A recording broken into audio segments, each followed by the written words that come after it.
একটা ফ্যামিলিতে আমার বাবা একটা পাকিস্তানি একটা কোম্পানিতে জব করতেন ম্যানেজার পদে। তখন খুব কম স্যালারি পেতেন, বাট ওঠা নিয়ে নাকি হয়ে যেত। আচ্ছা। তো আমরা ভাই বোন ছিলাম 6 জন, আমরা 2 ভাই 4 বোন। প্রথমে 2 বোন, তারপরে 1 ভাই, তারপরে আমি। তো আমার বয়স যখন 10 মাস তখন আনপ্রেজেন্টলি আমার ছোট বোনটা দুনিয়াতে এসে যায়। আমার মা বুঝতে পারেনি যে উনি নেক্সট প্রেগনেন্ট হয়েছেন। যখন আমার ছোট বোনটার জন্মের 3য় দিন আমাকে আমার নানু বাড়িতে দিয়ে দেয়। তো আমি আমার নানু বাড়িতে বড় হয়েছি তখন থেকে। তো যতদিন আমার মামা, ছোট মামা, আমার মায়ের আবার 2 ভাই 2 বোন। জি। তো আমার ছোট মামা যতদিন বিয়ে করে নাই ততদিন আমি সবার আদরে ছিলাম, মামার আদরে ছিলাম, নানা নানির আদরে ছিলাম।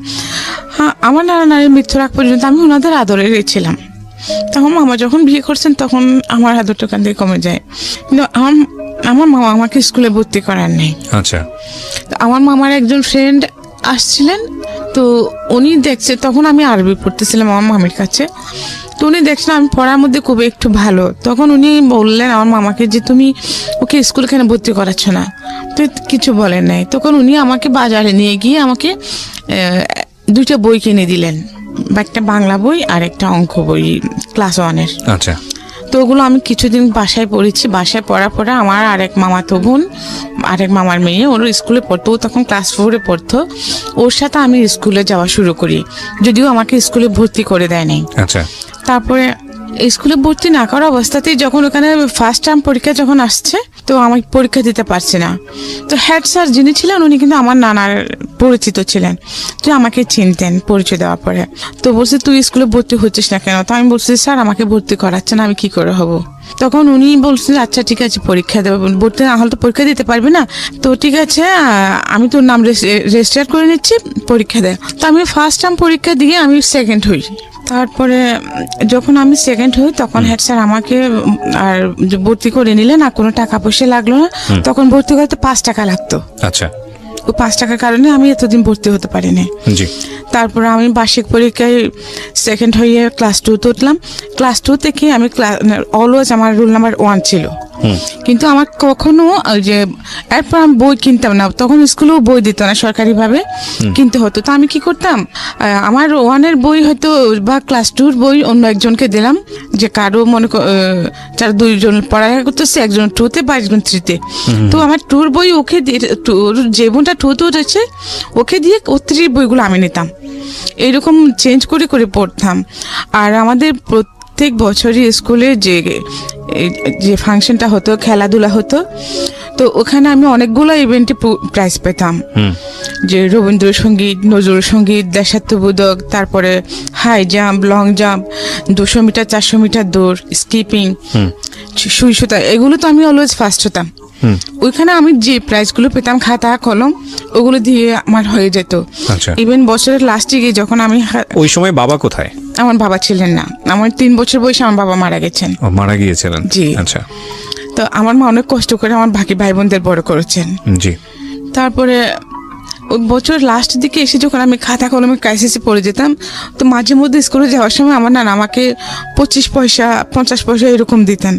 তো ওইগুলো আমি জমায় রাখতাম, তখন আমি ওই খাতা কলম এগুলো কিনতাম। আবার মাঝে মধ্যে ইউনিসেফ থেকে কতগুলো খাতা দিত, ওইটা পেলেও আমার হয়ে যেত। জি। তো এইভাবে আমি ক্লাস 7-এ আসি। 7 পর্যন্ত উঠে ক্লাস হাই স্কুলে উঠেও আমাকে ভর্তি করায় নাই। এরকম 4-5 মাস স্কুলে না যাওয়ার ফলে, তো হাই স্কুল প্রাইমারি স্কুল একসাথেই ছিল। তখন একদিন মোহাম্মদ আলী স্যার আমরা স্কুলে টিউবওয়েল থেকে পানি নিয়ে আসতাম, পানি খাইতাম। তো আমি সেরকম সকালে একদিন পানির জন্য গেছি, তো হাই স্কুলের হেড স্যার আমাকে দেখেছেন। তো বলছি কি তুমি এখনো ভর্তি হও নাই, স্কুলে আসো না কেন, তুমি তো পড়ালেখায় ভালো। তা আমি বলছি স্যার অ্যাকচুয়ালি আমি ভর্তি হতে পারি নাই। তখন বলছি ঠিক আছে তুমি আজকে স্কুল টাইমে আমার সাথে দেখা করো। তো আমি গেলাম স্কুলে, তখন উনি আমাকে বলছে ঠিক আছে তোমার তো বোধহয় আর্থিক সমস্যাটা খুব বেশি। তো উনি আমার বাবা মার কথা জিজ্ঞেস করলেন, তো আমি বলছি স্যার আমার বাবা নেই, আমি নানা বাড়িতে থাকি। তখন উনি আমাকে নিজে স্কুলে ভর্তি করা নিলেন। আচ্ছা আচ্ছা। ক্লাস 6-এ। তারপরে আমি ক্লাস 6 থেকে, তখন আমি যেহেতু 5 মাস পরে ভর্তি হয়েছি, তো আমার রোল নাম্বার 9 হয়, মেয়েদের মধ্যে সেকেন্ড, ছেলে মেয়ে উভয়ের মধ্যে আমি টপ 10-এর মধ্যে ছিলাম। তো আমি যখন ক্লাস 7-এ পড়ি, সেপ্টেম্বর মাস, তখন জোহরের নামাজ পড়তেছিলাম, ওই সময় আমার মামার সাথে একজন লোক আসেন। আচ্ছা। তো ওনারা আমাকে আমি ওনাদেরকে নাস্তা দিতে গেছি নামাজ পড়ে উঠে। এরপরে তো হ্যাঁ চলে যেরকম মানুষ আসে সবাই চলে গেছে। পরে 2-1 দিন পরে শুনতেছি উনি আমাকে বিয়ে করতে চাচ্ছেন। ওনার বয়স তখন 45 এক্সিট করছে। আচ্ছা আচ্ছা। উনি দুবাই থাকতেন। তো ওনার তখন উনি অলরেডি 5 সন্তানের জনক। ওকে। ওনার 5টা ছেলে মেয়ে, ওনার সেকেন্ড মেয়ে আমার সমবয়সী। হ্যাঁ। তারপরে আমার মামা তখন বেকার ছিলেন। আমার মামা একটা মেস ফ্যাক্টরিতে চাকরি করতেন। তার আগে ওনার চাকরি চলে যায়, তখন উনি বেকার ছিলেন। তো উনি নাকি আমার মামাকে বলেছেন যে বিদেশে নিয়ে যাবেন, হ্যাঁ আমাকে পড়ালেখা করাবেন। এইসব যখন বলছে, মামা আমাকে ওনার সাথে বিয়ে দেওয়ার জন্য রাজি হয়ে গেছেন। কিন্তু এই কথা শুনে আমার মা, আমার ভাইটা আমার 6 বছরের বড়, এবং আমার মেজো আপা, ওরা কেউ বিয়েতে রাজি না। কিন্তু আমার মামা নাসুর আমার মামা বলেছেন আমি ছোটবেলা থেকে বড় করেছি, আমি বিয়ে দিব। আর সে বেটার আর কিছু পাবো না। আচ্ছা। তো এখন সতীনের করে বিয়ে হলে কি হবে, সতীন ছাড়া বিয়ে হলে কি হবে, আমি এইগুলো কিছুই বুঝতাম না। তখন আমার 12 বছর চলতেছে মাত্র। তারপরে আমাকে বিয়ে দিয়ে দেওয়ার জন্য অনেক ঝগড়াঝাটি হচ্ছে।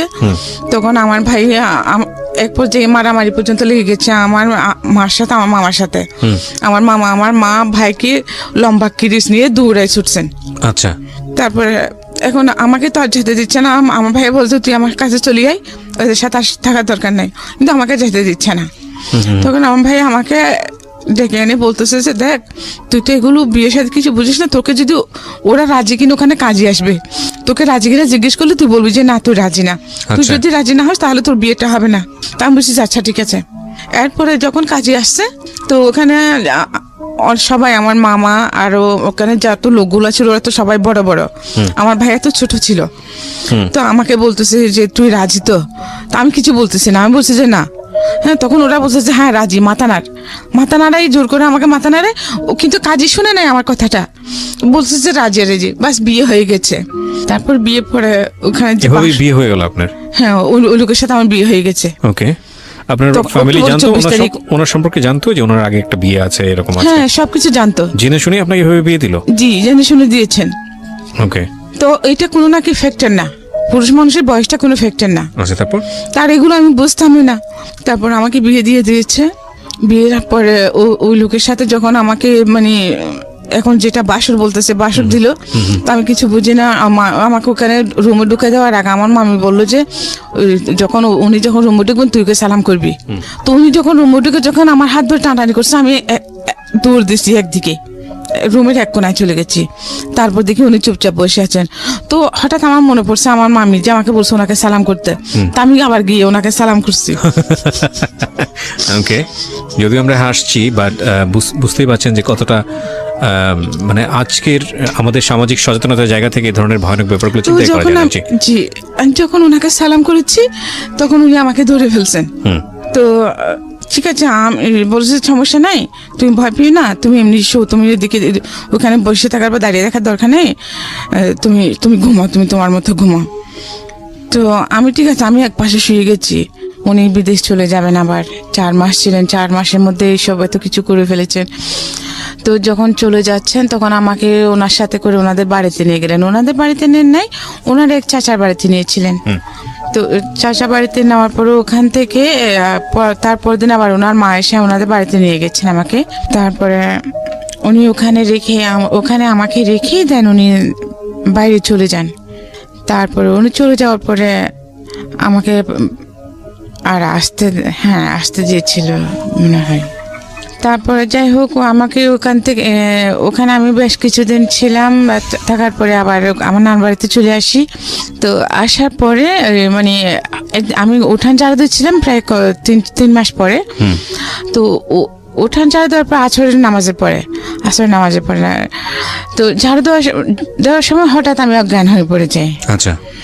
তো আমার মামি দেখেছে, দেখার পরে আমাকে বাসায় নিয়ে যায়। বাসায় নিয়ে পানি টানি ঢালার পরে আমি সুস্থ হই, আমার জ্ঞান আসে। কিন্তু এরপর থেকে কেমন জানি আমি পাগলামি করি। আচ্ছা। হ্যাঁ, সবাই বলছে জিনের বাতাস লেগেছে, যেটা হয় গ্রামাঞ্চলে আর কি, যেটা বলে। হ্যাঁ, এরকম। আমি 3 মাস কমপ্লিটলি এরকম ছিলাম। আচ্ছা। হ্যাঁ, কিন্তু এর মধ্যেও যে উনি যে আমাকে পড়ালেখা করাবেন বলেছিলেন, বাট উনি কিন্তু আমাকে পড়ালেখা আর করার নেই। হ্যাঁ, তো এরপরে তো আপনি যেটা বলছিলেন যে ওনার আগের ওয়াইফ ছিল, সেখানে বাচ্চা কাচ্চাও ছিল, তো আপনাকে কি এটা ওই বাড়িতে নিয়ে গিয়ে তুলেছে নাকি অন্য কোনো বাড়িতে, না, নাকি ওনার তখন এক আপনি চাচা- জানেন না বিষয়টা আসলে? না, ওনার এক চাচা বাড়িতে নিয়ে গেছিলেন, ওনাদের বাড়ি থেকে দূরে। ও আচ্ছা, তখন আপনি জানেন না ঘটনাটা, নাকি বিয়ের পরে জেনেছেন, বিয়ের আগে জেনেছেন? এই ওনার বউ আছে যে সেটা হ্যাঁ। জানতাম। ও জেনে শুনে বিয়ে করেছেন? হ্যাঁ, আমি তো বিয়ে সম্পর্কেই জানতাম না। এক্স্যাক্টলি, আপনি তো সেটাই জানেন না, আমার বিয়ে কি ফ্যামিলি সে- জেনে শুনেই বিয়ে দিয়েছে। হ্যাঁ, আচ্ছা, বিয়ে কি সেটাই তো আমি বুঝতাম না। রাইট, তারপর? তো সেজন্য ওনার বউ থাকলে কি বা না থাকলে বা আমার তাতে কোনো একটা কিছু যায় আসে না। Right right. হ্যাঁ, তারপরে আমাকে ওনার চাচা বাড়িতে নিয়ে গেলেন, ওখানে আমি রাতে ছিলাম। তারপর দিন সকালে ও তো মানে এর মধ্যেই সব জায়গায় জানাজানি হয়ে গেছে, আমাকে সন্ধ্যায় নিয়ে গেছে।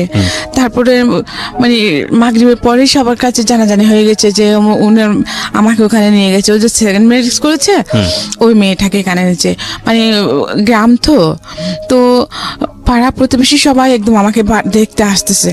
তো সবাই শুধু বলতেছে বুড়া হয়ে গেছে, বুঝছে বেড়া, যে এত সুন্দর একটা ছোট্ট একটা বাচ্চা মেয়েকে, তার মেয়ের বয়সী একটা মেয়েকে বিয়ে করলো, আর মানুষগুলো কেমন এমন বাচ্চা মেয়েটাকে এরকম একটা বুজ্জার হাতে দিয়ে দিল, সবাই এটা বলতেছে।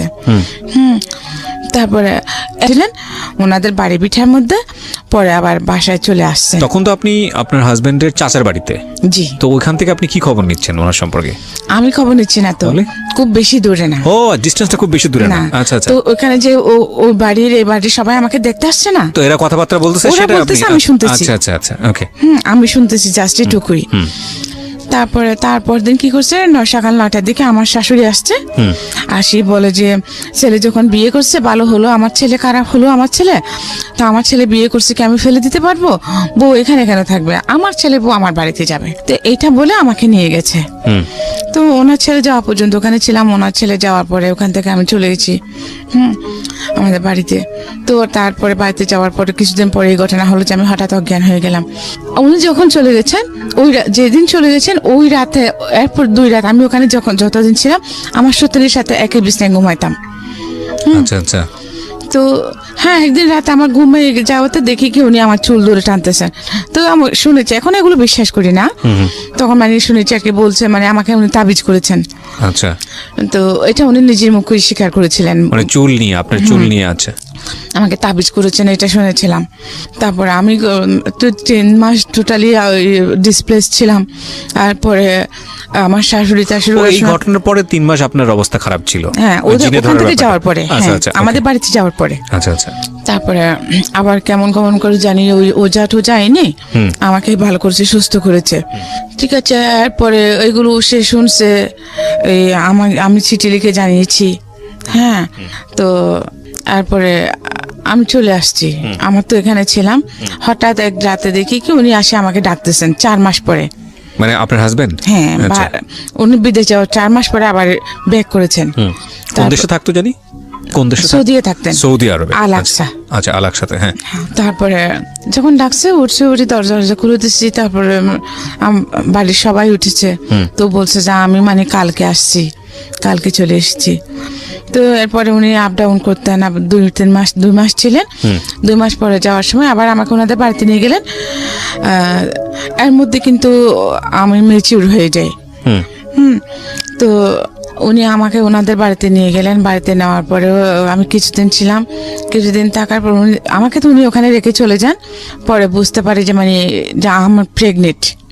আপনি কনসিভ করেছেন, এটা বুঝতে পারছেন? কনসিভ করেছি। আচ্ছা, বয়স কত তখন আপনার? আমার 14 বছর বয়স। 14 বছর। 7 বছর বয়সে বিয়ে হওয়ার পরে আপনি 14 বছর বয়সে ওনার সঙ্গে 4 মাসের দেখা, আমি ঠিক বুঝতে পারছি না, মানে এত ছোট গ্যাপটা কিভাবে হয় আসলে? ওনার সাথে আমার বিয়ে হয় তখন আমার 12 বছর 2 মাস। আচ্ছা। হ্যাঁ, তো এরপর উনি অনেকদিন বাড়িতে ছিলেন। থাকার পরে যে ওই যে আমি হাসপাতাল নিল, থাকার পর উনি আবার দেশে বাইরে চলে গেলেন। আপনি বলছেন যে 7 বছর বয়সে আপনাকে দেখতে আসে, তাহলে ওটা কোনটা? আমি তো ক্লাস 7 এ 7 বছর। ও আচ্ছা আচ্ছা, right. I am extremely sorry, আপনি তখন ক্লাস 7 এ। আমার নিজেরই ভুল হয়েছে, ঠিক আছে, সমস্যা নেই। আমি ক্লাস 7 এ তখন। ঠিক আছে, একদম ইউ আর পারফেক্ট। রাইট, বলেন তারপর।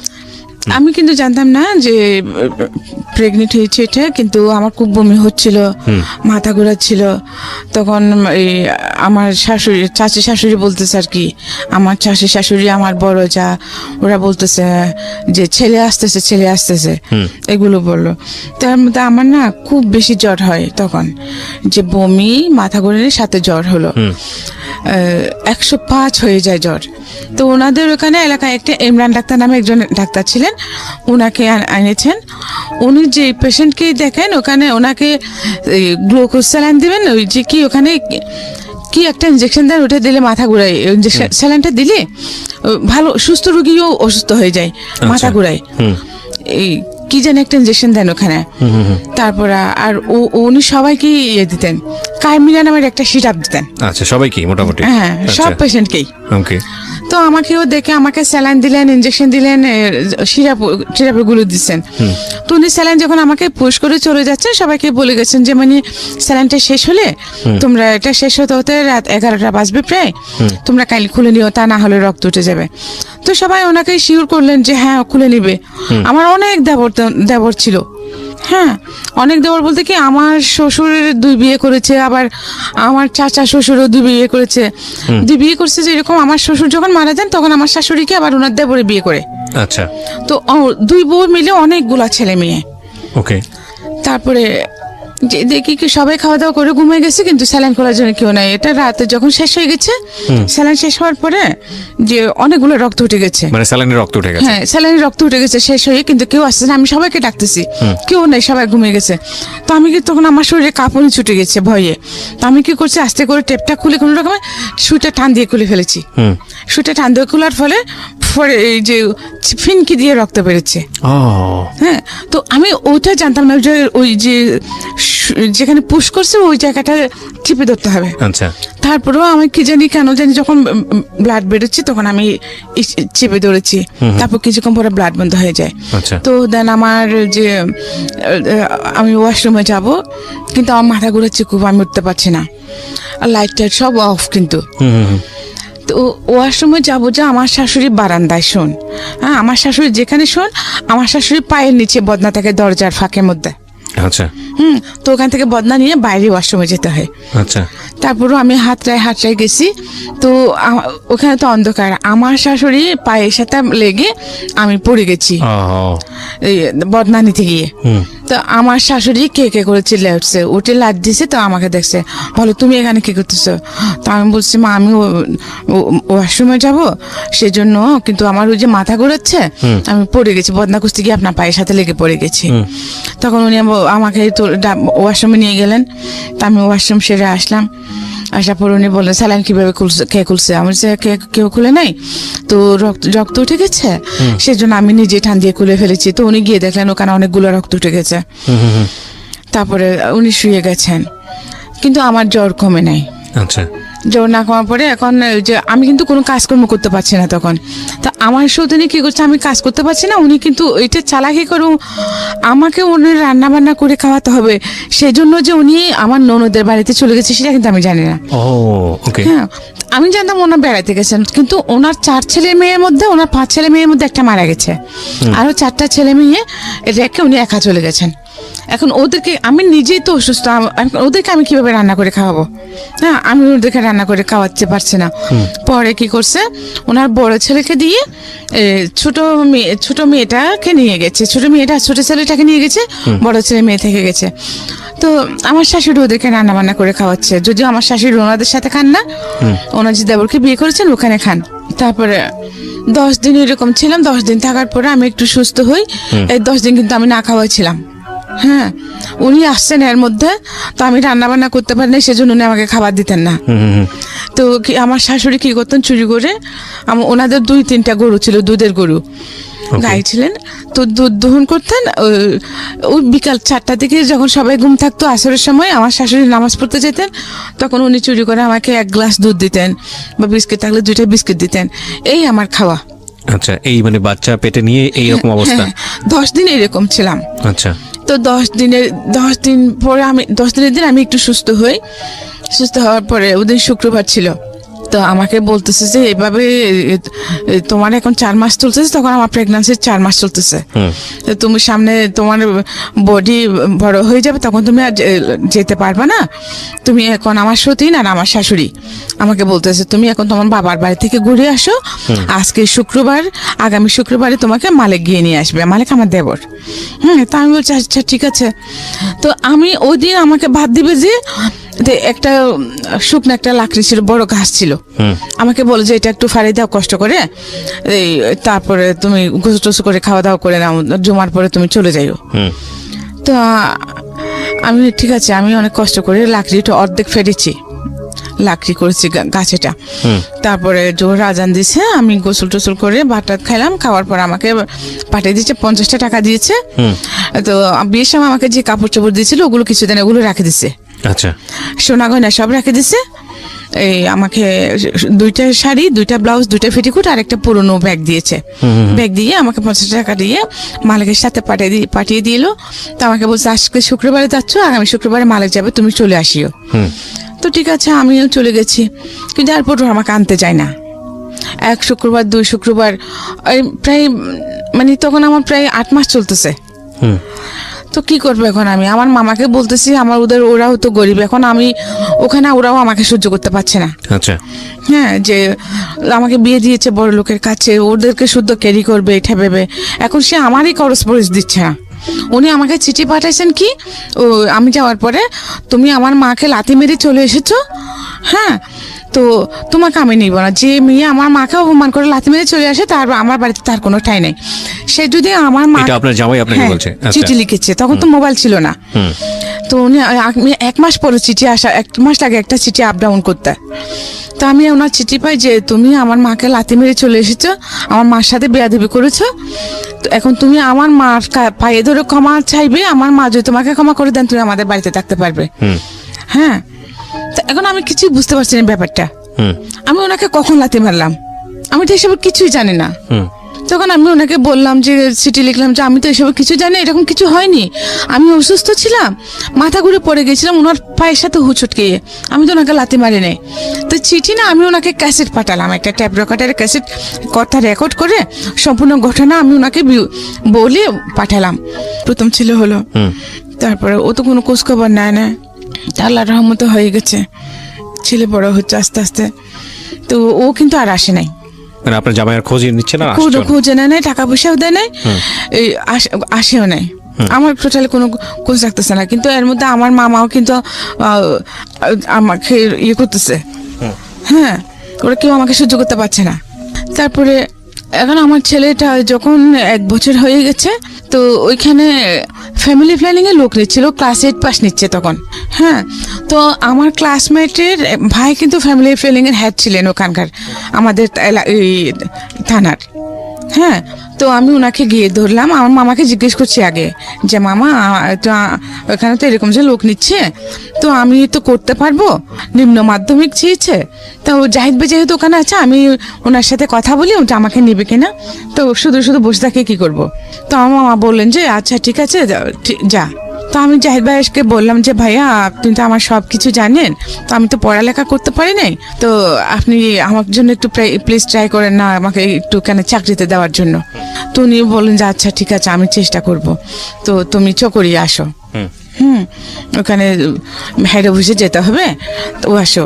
তো আমার মামাকে বললাম, মামা বললেন যে আচ্ছা ঠিক আছে। তো আমি বোরকা টোরকা পরে গেলাম, তো এই ব্যাপারে কয়েকবার আপ ডাউন করছি। হ্যাঁ, আজকে না হয় কালকে হবে, কালকে না হয় পরশু হবে, তো ঘোরাচ্ছে, আমিও ঘুরতেছি। তো এর মধ্যে মানুষে নানা কথা বলছে কি দুবাইওয়ালার কাছে বিয়ে দিয়েছে, এখন জামাই বিদেশে গেছে সেই জন্য ছোট মেয়ে, হ্যাঁ, মানে আমার ক্যারেক্টার নিয়ে কথা বলছে, কেমন করে থাকবে এগুলো বলতেছে। আচ্ছা আচ্ছা, বাট আমার মাইন্ডে কিন্তু এগুলো টোটালি ছিল না। উনিও তো আমার কাছে থাকলেই বা কি না থাকলেই বা কি, এটা আমার কোনো ফরক পড়তো না। আমি ওনাকে মানে লাভ কি জিনিস সেটাও আমি বুঝতাম না, সংসার কি জিনিস সেটাও আমি টোটালি বুঝতাম না। বদনাম করতেছে, আমাকে চলে যেতে বলছো না, আমি চলে যাবো, দ্যাটস ইট, আমার ধারণা এটুকুই। তারপরে ঠিক আছে, তখন আমার মামা আমাকে এগুলো নিয়ে টর্চার করতেছে, হ্যাঁ, যে মানুষে খারাপ বলতেছে। তাহলে যে মামা মানুষে খারাপ বলতেছে, মানুষে তো জানে না আমাদের ভিতরে কি হচ্ছে। মানুষে জানে যে আমাকে দুবাইওয়ালার কাছে বিয়ে দিয়েছেন, সে অনেক বড় লোক। হ্যাঁ, তো আমি যখন বাইরে যাচ্ছি সবাই তো মনে করবে এটাই, যা ক্যারেক্টার লেস এটাই তো মনে করবে।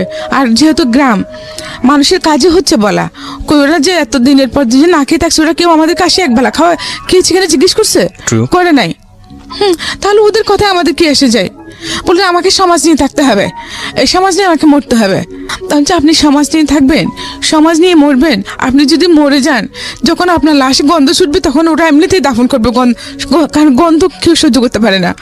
সমাজ, যে সমাজ আমি খেয়েছি খাই নাই, আমার ভালো মন্দ কোচ করে নাই, আমাকে জোর করে বিয়ে দিচ্ছি তখন কেউ বাধা দেয় নাই, এখন কেন আমি সেই সমাজের কথা শুনবো?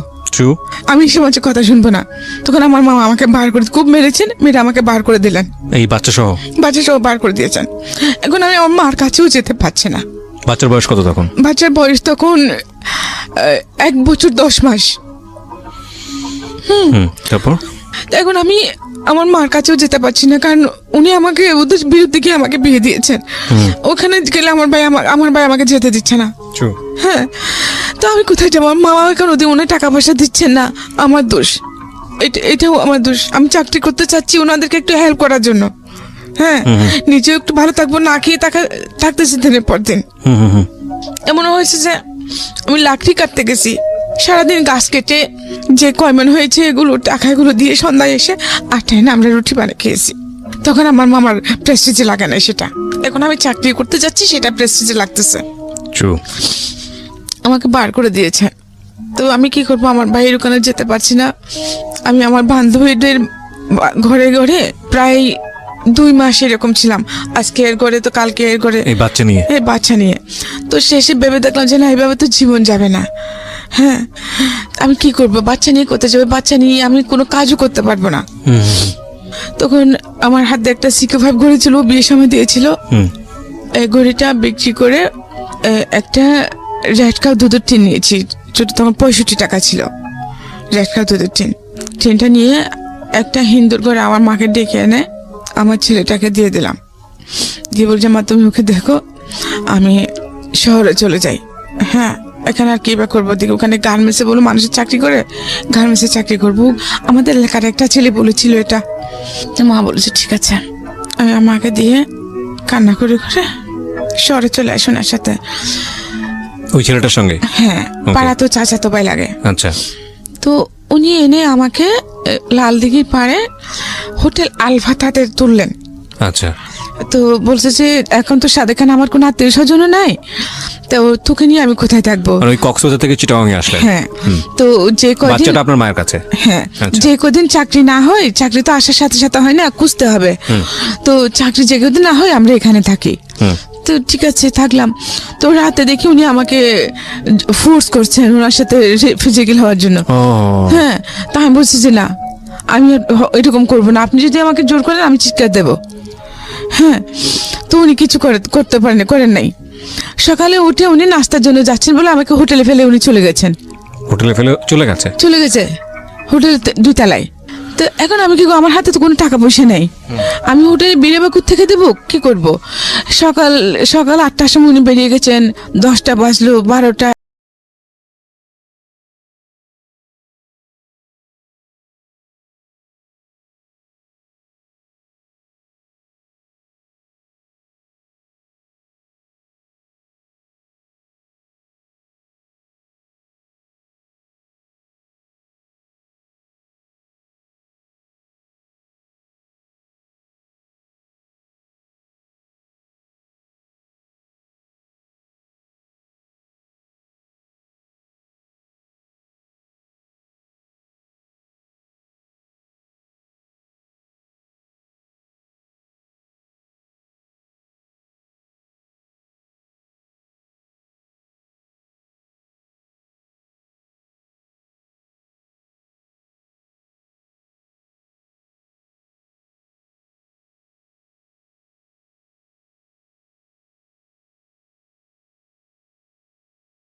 উনি ম্যানেজারের সাথে কথা বললেন যে মেয়ে যে টাকা পয়সা যেগুলো হয়েছে উনি এরপর ওনার সাথে আমাকে খাওয়ালেন, ওনাদের সাথে খাওয়ালেন।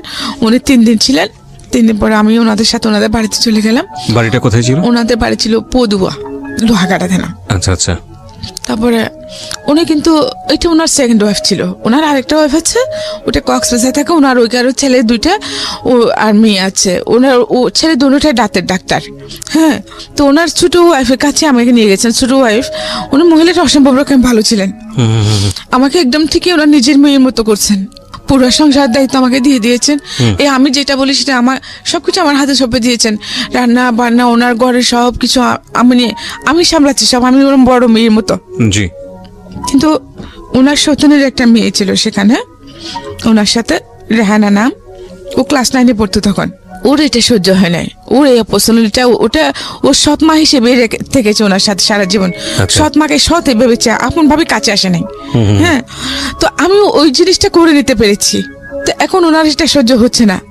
তো ওনার একটা ঘড়ি হারিয়ে গেছে রেহানার। এখন উনি বলছেন ঘড়িটা আমি চুরি করেছি। আচ্ছা। তা আমি বলছি আমি নিই নাই। তো সন্ধ্যাবেলায় যখন আব্বু আসলেন, ওনার বাবাকে আমি বাবা ডাকতাম। আপনি বাবা ডাকতেন? হ্যাঁ। আচ্ছা, যিনি আপনাকে নিয়ে গেল ডাক্তার, ওনাকে বাবা ডাকতেন? বাবা ডাকতাম, ওনার ওয়াইফকে মা ডাকতাম। আচ্ছা। ওনার ছেলে মেয়েরাও আমাকে বোনের মতো জানতো। আল্লাহ বেঁচে আছেন কিনা জানে না, মারা গিয়ে থাকলে আল্লাহ জান্নাত দান করুন। তারপর তো উনি বলেন যে আমাকে জিজ্ঞেস করছে তুই কে নিয়েছিস? আমি বলছি না বাবা আমি নিই নাই, আমি ঘুরে দিয়ে কি করব? আপনি আমাকে আশ্রয় দিয়েছেন, এটা আমার কাছে শুকর আলহামদুলিল্লাহ।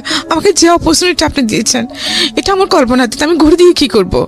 ঘুরে দরকারই তো নাই। তো উনি সেটা বিশ্বাস করেছেন। উনি আমার ফেস দেখে বুঝতে পারছেন আমি সত্যি বলছি, কিন্তু ওনার মেয়ে বিশ্বাস করছে না। উনি আমাকে আমার পুরো বডিতে চেক করে দেখলেন, এখানে এখানে সবখানে হাত ঢোকা দিয়ে পাই নাই। তখন উনি আমাকে বাথরুমের ভিতরে নিয়ে গেলেন। উনি বলছেন যে আমি আমার গোপনাঙ্গের ভিতরে গড়িয়ে লুকা রাখছি। ওনার সৎ মেয়েটা? হ্যাঁ। সবখানে দেখার পরে তাই বলছি যে আমি খুব কান্না করতেছি, আমি তো কিছু বলার বাসা পাচ্ছি না। কলঙ্কিত হলাম, চুর হলাম, বাট চুরের জিনিসটা আমার কাছে পাইলো না। আমাকে এমন এমন জায়গায় চেক আপ করলো। তখন তারপর দিন ওর বাবা আমাকে একটা চিঠি লিখে দিলেন। ওনার এক ভাইয়ের ছেলের সাথে আমাকে কক্সবাজার পাঠিয়ে দিচ্ছেন ওনার ছেলের কাছে, যে তুমি ওখানে থাকবে, তুই ওখানে থাকবি, ও তোকে ডাক্তারি শিখাবে, দাঁতের কাজকর্মগুলো শিখাবে, তুই লাইফে কিছু করতে পারবি, এখানে তুই থাকতে পারবি না। হ্যাঁ, তুই এখান থেকে চলে যা। আমি চেয়েছিলাম তোকে আমার মেয়ের মতো রাখতে। আমি যেহেতু অসুস্থ মানুষ, আমি হাসপাতাল যাব, যেতে হয়, তো সাথে কাউকে পাই না। তুই থাকলে আমার ভালো হতো, সেজন্য আমি রেখেছি, কিন্তু ওরা সেটা হতে দিবে না। তখন আমি বললাম যে বাবা আপনি যে আমাকে ওখানে পাঠাবেন, তো এখানে ওনার মেয়ে যদি এরকম হয় তাহলে ওনার ছেলেগুলো তো সেরকমই হবে। হ্যাঁ, তো বলে যে না আমার ছেলে বড় ছেলেটা খুব ভালো, তুই ওর কাছে ওগুলো তোকে রাখবে। তো ঠিক আছে, আমাকে পাঠাই দিলেন। গেলাম, আমরা সন্ধ্যা 7টার দিকে গিয়ে পৌঁছলাম। তো খাওয়া দাওয়া করলাম। তো ওনার বড় ছেলে আর আস্তে আস্তে রাত অনেক হয়েছে, তখন আমি ঘুমাই গেছি। হ্যাঁ, তারপরে সকালে উনি উঠে যখন ঘুম থেকে উঠছেন আমাকে ডাকছেন, আমি গেছি। তো চিঠি দিয়েছি। চিঠিতে উনি কি লিখে দিয়েছে সেটা কিন্তু আমি জানি না, হয়তো ওই কথা লিখেছেন। তারপর উনি বলেন যে আচ্ছা ঠিক আছে, সমস্যা নাই, তুমি এখানে থাকো, আমি তোমাকে আমার চেম্বারে নিয়ে যাব, তুমি ওখানে ওগুলো শিখতে পারবা। তো ঠিক আছে, সকালে উনি আগে চলে গেছেন। তারপরে আমাকে মানে একটা লোক দিয়ে, ওনার ছোট ভাই মনে হয় সেটা, আমাকে নিয়ে গেছেন। এরকম কয়েকদিন ছিলাম। এরপরে দিকে আরেকদিন আমি যখন ওনার চেম্বারে গেছি, ওখানে মানে কিভাবে দাঁত বানাবে এগুলো দেখতাম, গরম পানি দাও দিতাম, এটা করো ওইটা করো। উনি যখন চিকিৎসা করতেন তখন আমি ওনার সাথে থাকতাম, যে ওখানে যে যন্ত্রপাতিগুলো লাগতো ওগুলো ওনাকে দিতাম আর কি, এরকম করতাম।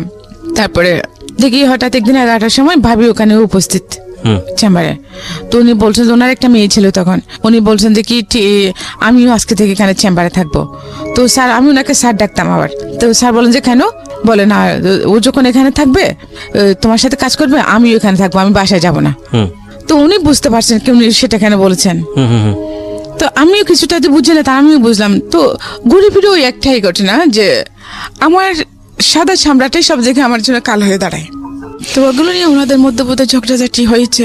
উনি একটা সময় গিয়ে 15-20 দিন পরে উনি আমাকে বলেন যে বোন, আমারও তোকে রাখা আমার পক্ষে সম্ভব না, আমার সংসার ভেঙে যাবে, তুই অন্য কোথাও চলে যা। তো আমি বললাম যে আমি কোথায় যাব, আমার তো যাওয়ার কোনো ঠাঁই নেই। উনি আমাকে 500 টাকা দিলেন, বাড়িতে উঠায় নেই, বাবার বাড়ি নেই, শ্বশুর বাড়ি নাই, নিজের থাকার কোনো টাইম নেই। একটা ছেলে আছে, সেটা কোথায় সেটাও জানে না, মাকে দিয়ে আসছে। থাক, এইভাবে বেঁচে থেকে কি করবো? উনি আমাকে 500 টাকা দিলেন। 500 টাকা নিয়ে আমি যে একেবারে সাগরের পাড়ে চলে গেছি। তা বাঁচবো না, কিসের জন্য বাঁচবো? আমার যখন কিচ্ছুই নেই, তার উপরে যে মানুষের বাসায় কাজ করবো ওইরকম আমাকে রাখে না। আমার সাদা চামড়াটা দেখলে কেউ আমাকে কাজে বুয়া হিসেবে রাখে না। তারপরে আমি ডিসিশন নিলাম যে আমি মরেই যাবো। তো আমি সাগরে ঝাঁপিয়ে পড়ি। তখন দেখতে পাচ্ছিলাম দূর থেকে একটা স্পিড বোট আসতেছিল, ছোট স্পিড বোট গুলো 2 জন লোক ছিল। ওরা আমাকে তুলে নিয়েছে। লোকটা ছিল খ্রিস্টান, জন ব্যাপটিস্ট নাম। উনি মেরিন ইঞ্জিনিয়ার ছিলেন, পরে জেনেছি। উনি আমাকে তুলে নিয়ে কক্সবাজার সদর হাসপাতালে নিয়ে গেছেন। 2 দিন ওখানে টাকা পরে সুস্থ হয়ে করে উনি আমাকে জিজ্ঞেস করলেন, তুমি কেন সুইসাইড করতে চাইছো? আমি বলছি, আমি বেঁচে থেকে বা কি করবো? আমি কি হয় দুনিয়াতে, যেখানেই যাই সেখানেই আমার জন্য বাধা, কিভাবে বাঁচবো আমি? তখন উনি বলুন যে, তুমি কি আমার কথা শুনবা? যে কি শুনবো? সবাই তো আশ্বাস দেয় যে যেটা বলে সেটা করি, ফলাফল তো সে জিরোই, আর কি শুনবো?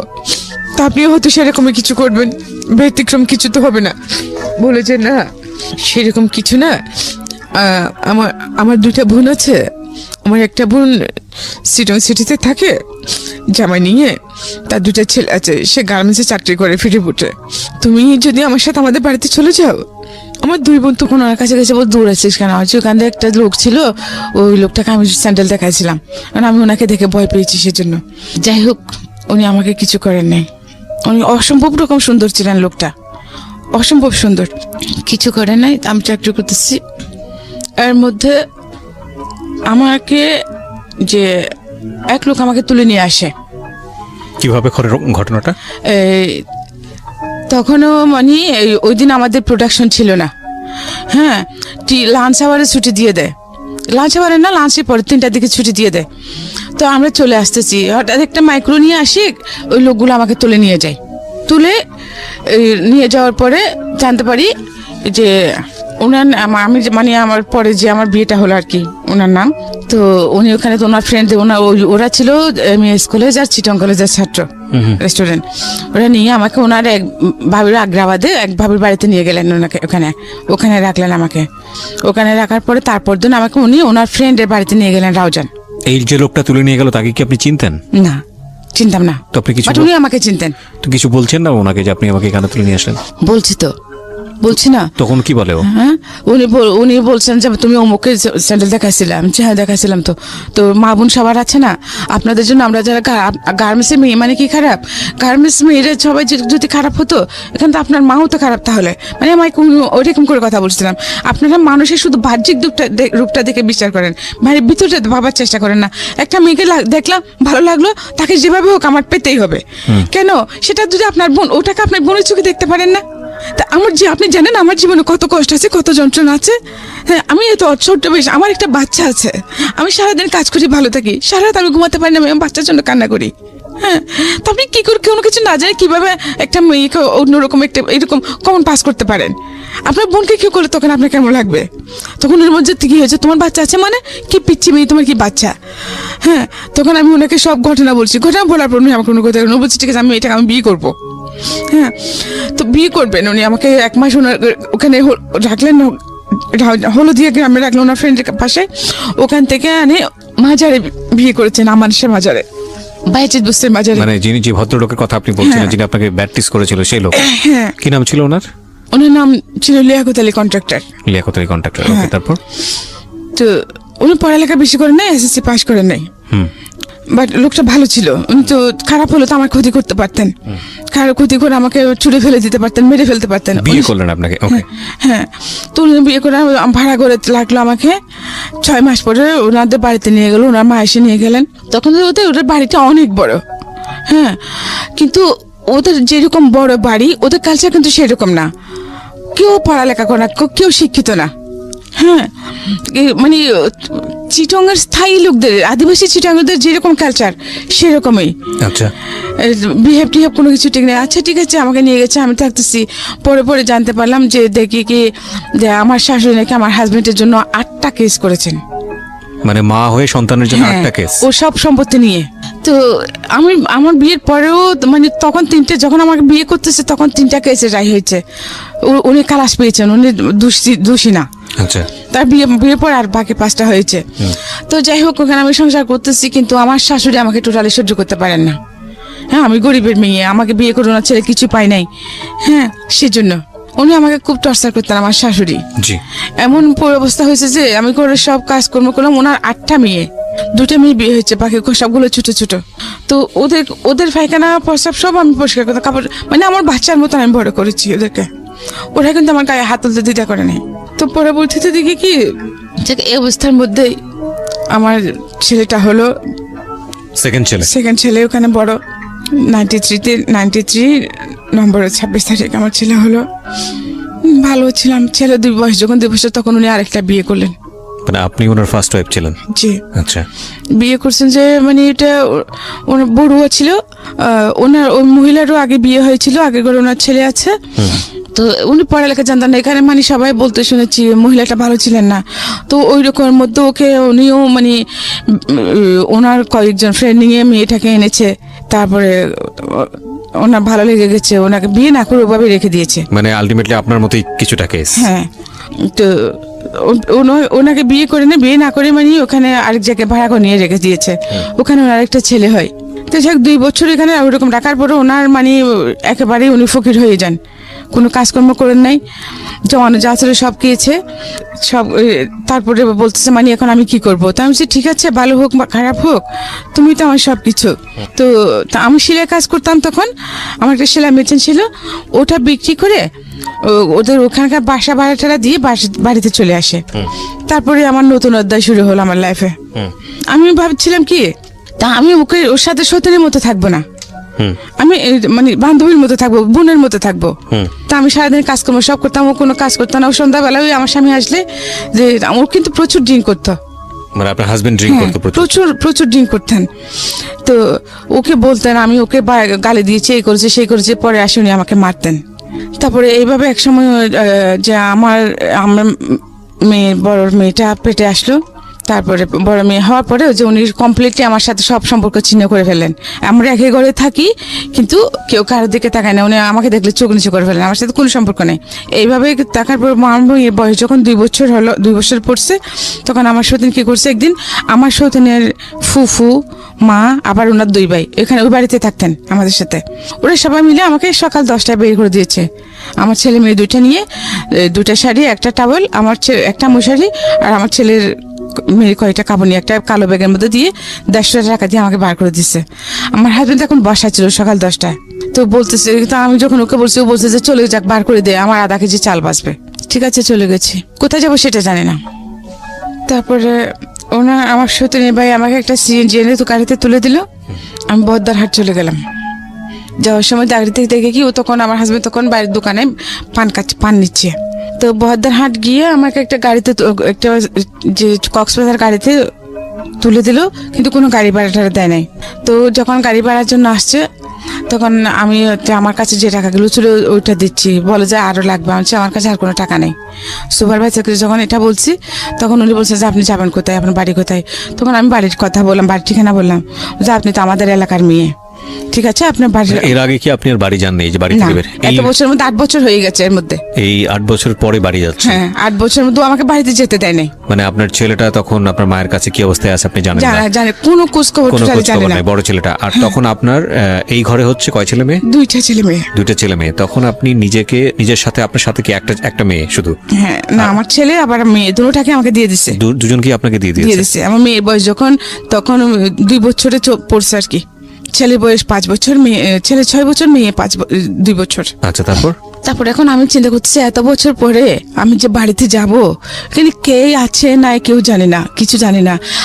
তখন তো আমাকে বের করে দিয়েছিল, এখন আমাকে কিভাবে অ্যাকসেপ্ট করবে? হ্যাঁ, তো এটা চিন্তা করতে করতে কি করছি, আমি আমার মায়ের নানার বাড়িতে চলে গেছি। আমার মায়ের নানা বাড়িতে যাওয়ার পরে ওখানে সব বললাম যে আমি পরিচয় দেওয়ার পরে আমাকে চিনেছে আমার মামারা, আমার আম্মুর মামাতো ভাইরা। মামাতো ভাইয়ের বউ। তো আমি ওখানে থাকলাম। তো ওরা বলতেছে তুই কোথায় গেছিস, কোথায় হারিয়ে গেছিস, যে সবাই তোকে সব দিকে খুঁজতে, তোর মা তো পাগলের মতো হয়ে গেছে, হ্যাঁ তোকে খুঁজতে খুঁজতে এমন কোনো জায়গা না তোর জন্য হাজিরা দেখে না যে কি অবস্থায় আছে। কিন্তু এর মধ্যে গিয়ে খবর পাই কি আমার নানা মারা গেছেন, আমার নানি মারা গেছেন, যারা আমাকে মা বাবার মতো বড় করেছেন।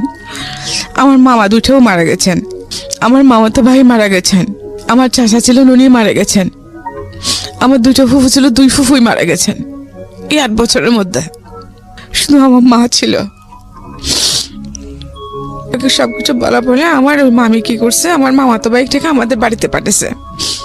যে দেশের পরিস্থিতি কিরকম এখন সেটা তো জানি না। তারপরে ওনার ছেলেকে পাঠালেন যে আমার মাকে যেন চুপি চুপি বলে আমি আসছি। তারপরে বিকেলে আমার মা ওর সাথে চলে আসে, আমার মামাতো ভাইটার সাথে চলে এসেছে, যে সাথে আমার ছেলেও ছিল। এই ফার্স্ট 7 বছর পর আমি আমার ছেলেকে দেখলাম। মানে তখনকার যে ফিলিংসটা, সমস্ত কষ্ট আমি ভুলে গেছি। আমার কোনো কষ্ট ছিল না তখন, যখন আমি আমার ছেলেটাকে দেখছি। আমি গিয়ে আমার ছেলেকে জড়াই ধরে, বড় হয়েছে মাশাআল্লাহ, স্বাস্থ্য ভালো, মোটামুটি ভালোই আছে। 8 বছর পরে মাকে দেখলাম, ছেলেকে দেখলাম। ওই দিন আমার মা ওখানে ছিল। তারপর দিন আমার মা আমার ছেলেকে নিয়ে চলে এসেছিল, আসতে চাচ্ছিল না। তো আম্মু বলে যে চলে যাই, হ্যাঁ আগে ওদিকে দেখি পরিস্থিতি কিরকম, কি করি, তারপরে তো মাকে নিয়ে আসবো। হ্যাঁ ঠিক আছে, চলে গেছে। তো আমাকে বলেছে মা যদি আমাকে ওখানে নিতে না পারো, হ্যাঁ তাহলে আমি কি করব। তো আমার মামা বলে যে চিন্তা করিস না। তারপর সাথে আমাকে আরো একজন মহিলা দিলেন সিনিয়র। তো ওনার সাথে সাথে আমি ফিল্ডে যাইতাম কাজ করার জন্য। তো এরকম করতে করতে আমি কয়েকটা পলিসি করি, কয়েকটি বিমা করি, কয়েকজন মানুষকে বিমা করাই। তো করানোর পরে ওখানে থেকে আমি কিছু টাকা পয়সা পাই। টাকা পয়সা পাওয়ার পরে কয়েকটা বিমা করে না, 1 লাখ টাকার বিমা করালে আমি ওখানে 7-8 হাজার টাকা পাইতাম। তো আমি একসাথে কয়েকটা যখন বিমা করে আমি বেশ কিছু টাকা পাই। তো ওই টাকাগুলো দিয়ে আমি কি করলাম, আমার মাকে একটা 2 রুম করে একটা টিনের ঘর করে দিলাম। আচ্ছা, টিনের ঘর করে দিলাম। ঘর করে তারপর আমার মাকে নিয়ে আমি এখানে থাকতেছি। থাকার পরে কিন্তু এখানে যে আমি একটু এমনিতে তো খুব সুন্দরী ছিলাম, তারপরে একটু যে স্টাইলিশ চলাফেরা করতাম। তো এটা কিন্তু তখনও পর্যন্ত আমাদের সমাজ অ্যাকসেপ্ট করতেছে না। এমনি সবাই যে আমাদের এলাকার ওইখানে কিন্তু ম্যাক্সিমাম মানুষ শিক্ষিত, পড়ালেখা করে, সবাই খুবই কিন্তু মোটামুটি যে স্টাইলিশ চলাফেরা করে। বাট আমারটা অ্যাকসেপ্টেবল না, যেহেতু আমি গরিবের মেয়ে। তারপরে ওখানে সবাই বলতেছে যে আমার মামাতো ভাইরা, আমার ভাইরা, চাচাতো ভাইরা, যে তুমি এখানে আসলে থাকতে পারবে না, তুমি একটা কাজ করো, তুমি সিটিতেই চলে যাও। তো পরে ভাবলাম আচ্ছা ঠিক আছে। তখন আমি কি করলাম যে আমার মাকে তো ঘর একটা করে দিয়েছি। তো আমি কিছু টাকা পয়সা জমিয়ে ওগুলো নিয়ে তা আমি সিটিতে চলে আসি। আসলে আমি সিটিতে আসার পিছনে আরেকটা কারণ ছিল, আমি সিটিতে আসতাম না। হ্যাঁ, সবচেয়ে বড় কারণ যেটা ছিল সেটা হচ্ছে কি, আমি এরকম এই যে ইন্স্যুরেন্সের কাজ করি, এই পলিসি আনতে গিয়ে এক জায়গায় একটা রাতে মানে আমাদের ব্রাঞ্চ ম্যানেজারের সাথে গিয়েছিলাম। তো ওখানে যে জায়গায় আমাকে নিয়ে গিয়েছিল, ওখানে আমাদের 2জন ব্রাঞ্চ ম্যানেজার ছিলেন। হ্যাঁ, তো ওর সাথে আমিও ছিলাম, আমাকে নিয়ে গেছিল, পলিসিটা আমারই ছিল। তো ওই রাতে আমি ওখানে লেফট হই। কি বলেন? হ্যাঁ, ওদের এলাকাটা ওদেরই ছিল। তো যে কারণে আমি এটা আমাদের এখানে প্রেসিডেন্টকে বিচার দিয়েছি, কিন্তু কিছুই হয় নাই। আচ্ছা, কোনো কেস কাচারি করেনি, মামলা করেনি? না। তো এখন মামলা তো করবো যে আমার যেহেতু বাচ্চা কাচ্চা আছে, আমার ওখানে এমনিতে ওখানে পরিস্থিতি তো সেরকম ছিল না, তখন আরো বেশি খারাপ হয়ে যাবে। আজকের মতো পরিস্থিতি ছিল না, না এখনকার মতো পরিস্থিতি তখন ছিল না। তো এই জন্য আমি আর মামলা টামলা করি নাই। আর যেহেতু আমি যাকে দৌড়াবো তার পিছনে তো আমাকেও দৌড়তে হবে, তো ওই দৌড়ানোর সময় তো আমার ছিল না। তো এইসব কিছু চিন্তা করে তাও কিছু করি নাই। কিন্তু উনি আমাকে বললেন যে এখানে আমাদের হেড অফিসের যে প্রেসিডেন্ট চেয়ারম্যান, ওনাকে বিচার দিতে। হ্যাঁ, তো উনি যেহেতু করছেন না, আর উনি কি করবেন, সেম কথাই তো শুনবো। সেই জন্য আমি ওখানকার চাকরি ছেড়ে সিটিতে চলে আসি। টাকা পয়সা যা ছিল মাকে একটা ঘর বেঁধে দিলাম, বাচ্চাদের জন্য দিয়ে কিছু, বাকি কিছু নিয়ে আমি এখানে চলে আসলাম। তো এখানে আসলাম, এখানে একটা এই সেলাইয়ের উপর কোর্স, গার্মেন্টসের আইটেমের উপরে একটা কোর্স করলাম, যে এফআরএলস এর মধ্যে। তারপরে চাকরি করবো আর কি। কোর্সটা শেষ হল 3 মাসের কোর্স। তো উনি বললেন যে আপনি এখানে কোর্সটা শেষ করলে আমরা আপনাকে ভালো জব দেবো গার্মেন্টসের, যেহেতু আমার পড়ালেখাও তেমন নেই। তো ঠিক আছে, করতেছি। তো ওইখান থেকে আবার বাড়ি যাওয়ার পথে এক ভদ্রলোকের সাথে আমার পরিচয় হয়। ওনারাও তখন কক্সবাজার যাচ্ছিলেন। তো মানে আমি টিকিট নিতে গেছি, তো এখন মহিলা বলে ওরা আমার কথা শুনতেছে না, মানে ছেলেদেরকে পুরুষদেরকে সব আগে দিচ্ছে। ওনারা 4 জন ছিলেন। তখন আমি বললাম যে ভাইয়া আমাকে একটা টিকিট নিয়ে দেন, আমি অনেকক্ষণ যাবো দাঁড়িয়ে আছি, বাট উনি আমার কথা শুনতেছেন না, বদ্দারহাট। তারপরে উনি আমাকে ওই টিকিট নিয়ে দিলেন, এবং ওনারা 4 জনের জন্য সার্সি নিয়েছেন, আর পিছনের সিটটা আমার জন্য নিয়েছেন। তো কি করছেন, এখন আমার পাশে আরেকটা লোক বসছে, তো আমি এখানে। তো শেষ আমি ওনাকে বললাম যে, উনি ওটা বুঝতে পারছেন যে আমি আনইজি ফিল করছিলাম। তো উনি বললেন যে আপনি যদি আনইজি ফিল করেন আমি কি ওদিকে আসবো? তো আমি বলছি যে হ্যাঁ আসেন। ওনার সাথে কথাবার্তা বলে একটু পরিচয় হয়েছে ওনাদের সাথে। তো আমি বলছি ঠিক আছে আপনি আসেন। তখন ওই ভদ্রলোকে তুলে দিয়ে উনি আসি বসতেন ওখানে। তো ওনার সাথে পরিচয়, তারপরে মাঝখানে গাড়ি বিরতি নিল, ওখানে খাইতে নামলাম আমরা। ওনারা বলেন মানে আমি শুদ্ধ খাবো। নেমেছি, কিন্তু যে রেস্টুরেন্টে আমরা খেতে ঢুকেছি ওখানে আমার বড় আপার দেবর ছিল একটা। আচ্ছা। তো উনি আমাকে যখন দেখছেন, উনি খেয়ে উঠেছেন, আমাকে দেখার সাথে সাথে উনি অর্ডার দিয়ে দিয়েছেন আমার জন্য। তখন আমি আর ওদের সাথে খাই নাই, খাইলাম। তো ওনারা যখন ফ্রেশ হয়ে আসছেন, তো আপনি খেতে বসছেন, আমি হ্যাঁ, আমি পরিচয় করে দিলাম। ও যে আচ্ছা ঠিক আছে। তো উনি আমাকে আমার সিটঙে আমি যেখানে এসি কি ওখানকার অ্যাড্রেস নিয়ে নিয়েছেন। আমি অ্যাড্রেস দিয়েছি, উনি বলছেন আমরা 4 দিন থাকবো ওখানে, 4 দিন পরে চলে আসবো। কি শেখা ওটা? এই যে গার্মেন্টসের উপরে মানে সেলাই কোর্স, গার্মেন্টসের আইটেম গুলোর উপরে। আচ্ছা আচ্ছা। প্যান্ট এগুলো। মানে এতদিন ছিলেন হলো বীমা কোম্পানিতে, এখন চলে যাচ্ছেন গার্মেন্টসে। হ্যাঁ, মানে এই ঘটনার পরে। জি। তা বাট ওই জিনিসটা আমাকে খুব করে খাইতো সারাক্ষণ, যে সেই ছোটবেলা থেকে শুধু আমার এই যে আমার স্কিনটার জন্য আমি সব প্রতি মুহূর্তে বাধাগ্রস্ত হয়েছি। আমার প্রতি আমার একটা ঘৃণা আসে গেছে, ইভেন পুরুষ জাতটার প্রতি আমার টোটালি ঘৃণা আসে গেছে। হ্যাঁ, আমি পুরুষদেরকে টোটালি সহ্য করতে পারতাম না। যেখানে এরপর থেকে আমি এমনই ক্রেজি হয়ে গেছিলাম যে কোনো ছেলে আমাকে রাস্তাঘাটে কিছু হলে চিজ করলে, আমি পারি বা না পারি, আমি ওদেরকে মারামারি করতে নামে যেতাম। আমি এরকম হয়ে গেছিলাম, মেরেছি, অনেক মারামারি করেছি। ইভেন আমার মেয়েগুলোকে যে আমি এত বড় করেছি, এলাকার মধ্যে আমি যেখানে আছি সেখানে আজকে 20 বছর চলতেছে। আমি একদম সিঙ্গেল মাদার হিসেবে বড় হচ্ছে না বাচ্চাদেরকে। আজ পর্যন্ত আল্লাহর রহমতে কেউ কিছু আমার মেয়েদের দিকে চোখ তুলে তাকাতে পারেনি। বিকজ আপনার অভিজ্ঞতা আছে, আপনি ধরনের ঘটনা ফেস করেছেন, আপনি জানেন যে আমি ওদেরকে, আমি চাইনি আমার মেয়েদেরকে ধরনের কোনো কিছু ফেস করতে হোক। যেমন আমার ছোট মেয়েটা, তা আল্লাহর রহমতে আপনি দেখছেন, ওকে কোনো একটা ছেলে যদি কিছু বলে, ও আমার সাথে সাথে আমার মেয়েগুলো আমাকে বলে বন্ধুর মতো বড় করেছেন। মানে আপনার নিজের জীবনের অভিজ্ঞতা কাজে লাগিয়েছেন। মাশাআল্লাহ, আপনার 2 মেয়ে অসম্ভব সুন্দর দেখতে। আপনি ওই জায়গাটা একটু যান, গল্পের ধারাবাহিকতা আমরা সামনের দিকে আগাই। যেটা বলছিলেন যে আপনি ট্রেনিং নেওয়ার জন্য যাচ্ছেন সিটিতে, এরপর আমি বাড়িতে গেলাম। তখন বাড়িতে গিয়ে আমার ছেলে মেয়েদেরকে দেখে 2-3 দিন পর আমি চলে আসলাম। তারপরে আমি একদিন ক্লাস করতেছি, ওইটা আমি দেখে গিয়ে যে ভদ্রলোকের সাথে আমার গাড়িতে পরিচয় হয়েছিল উনি ওখানে হাজির। তো আমি ক্লাস শেষ করে, আমার 2টা পর্যন্ত ক্লাস ছিল, আমি ক্লাস শেষ করে বের হলাম। তো ওনার সাথে গেলাম, উনি বলছে আপনি এখানে থাকেন কোথায়? তো আমি বলছি যে কি, আমার এক বান্ধবী আছে এখানে, আমার এক ক্লাসমেট ছিল, ওর বাসা আছে এখানে, ওর হাজবেন্ড ইঞ্জিনিয়ার, আমি ওর ওখানে আছি আপাতত। পরে যেহেতু আমার এখন টাকা পয়সা, আমার চাকরি বাকরি হয় নাই, এখন পেইং গেস্ট হিসেবে আছি, পরে কোথাও উঠবো। তো কেন জানো, এরপর মানে ওনার সাথে মাঝে মধ্যে প্রায় সময় দেখা সাক্ষাৎ হতো। তো উনি আমাকে বললেন যে আপনার যদি অসুবিধা হয় এরকম ফাইন্যান্সিয়াল ক্রাইসিসে, আপনি, আমার খালা আছে আল করেন ওখানে, আপনি ওখানে থাকতে পারেন। হ্যাঁ, টাকা পয়সা যার আগে সব আমি দিব। আচ্ছা। আমার ফ্রেন্ডের বাসাতেও দেখতেছি তেমন একটা, মানে ও তো সংসার করতেছে। তো আমি বলছি আচ্ছা ঠিক আছে, গেলাম ওখানে। তো ওনার খালার সাথে ওখানে থাকলাম। অনেক দেখার পরে আস্তে আস্তে এই আমার একটা জব হলো কোথায়, 2 নম্বর গেটে একটা গার্মেন্টসে। জি। পার্সোনালে আমি ঢুকলাম। তো আমি ওখান থেকে, ওনার খালার ওখান থেকে চলে গেলাম, আমি আলাদা একটা বাসা নিলাম, তাও সাবলেটে একটা, কারণ ফ্যামিলি একা তো থাকতে পারবো না, যেহেতু সাবলেটে থাকলাম। তো আমার বাচ্চারা কিন্তু গ্রামেই ছিল। জি। তো এই লোক কিন্তু আস্তে আস্তে এটা আমার প্রতি দুর্বল হয়ে গেছেন, কিন্তু আমি ওনাকে টোটালি পাত্তা দিতাম না, বা এ ধরনের কোনো আলাপ ওনার সাথে হতো না।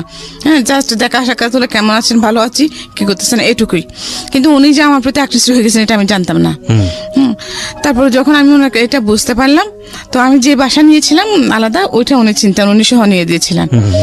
তখন আমি কি করলাম, আমি বলছি, না তাহলে তো আর এখানে থাকা যাবে না, এই লোকের সাথে দেখে অন্যদিকে যখন পুরুষ মানুষ তো যেটা এখন বুঝতে পারছি, তখন বুঝতে পারতাম, তখন আমার খুবই উগ্র হয়ে গেছিলাম।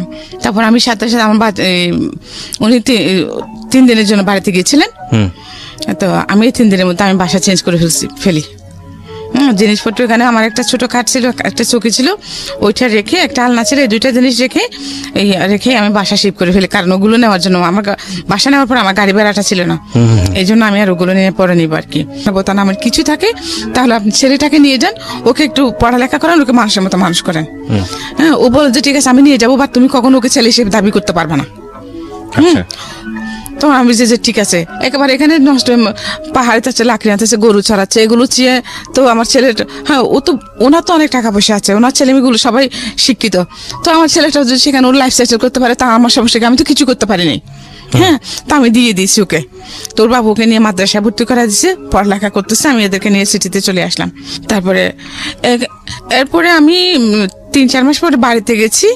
বাড়িতে যাওয়ার পরে শুনতেছি যে কি আমার বোনের কাছ থেকে যে এরকম একটা লোক আমাকে খুঁজতে গেছে, উনি আমার বাড়ির ঠিকানা কিছু জানতেন না, শুধু মানে আমার কাছে শুনছিলাম, আমার গ্রামের নামটা শুনেছিলেন উনি। আচ্ছা। হ্যাঁ, তো উনি আমার ফিজিক্যালি বর্ণনা দিয়ে 3 দিন খুঁজছেন আমাদের পুরো এলাকাতে। আচ্ছা। 3 দিন খোঁজার পরে আমার বাড়ির ঠিকানা পেয়েছে। হ্যাঁ, তারপরে আমার আপদ থেকে আমার অফিসের ঠিকানা নিয়েছে, আমি নতুন যে ওখানে পত্রিকা কাজ করি ওখানকার ঠিকানা নিয়েছে। ওখানে উনি সিটিতে এসে ওখানে আমার অফিসে গেছেন। উনি যখন সিটিতে আসছেন তখন কিন্তু আমি বাড়িতে গেছি। আচ্ছা। বাচ্চাদেরকে রেখে আসতে গেছি। এখানে কি একটা আমার কোথাও একটা দূরের একটা প্রোগ্রাম ছিল আমার পত্রিকার কাজে, তো আমি একা ওদেরকে সিকিউর ফিল করছিলাম না, সেজন্য বাড়িতে রেখে আসতে গেছি আমার মার কাছে, আবার নিয়ে আসবো।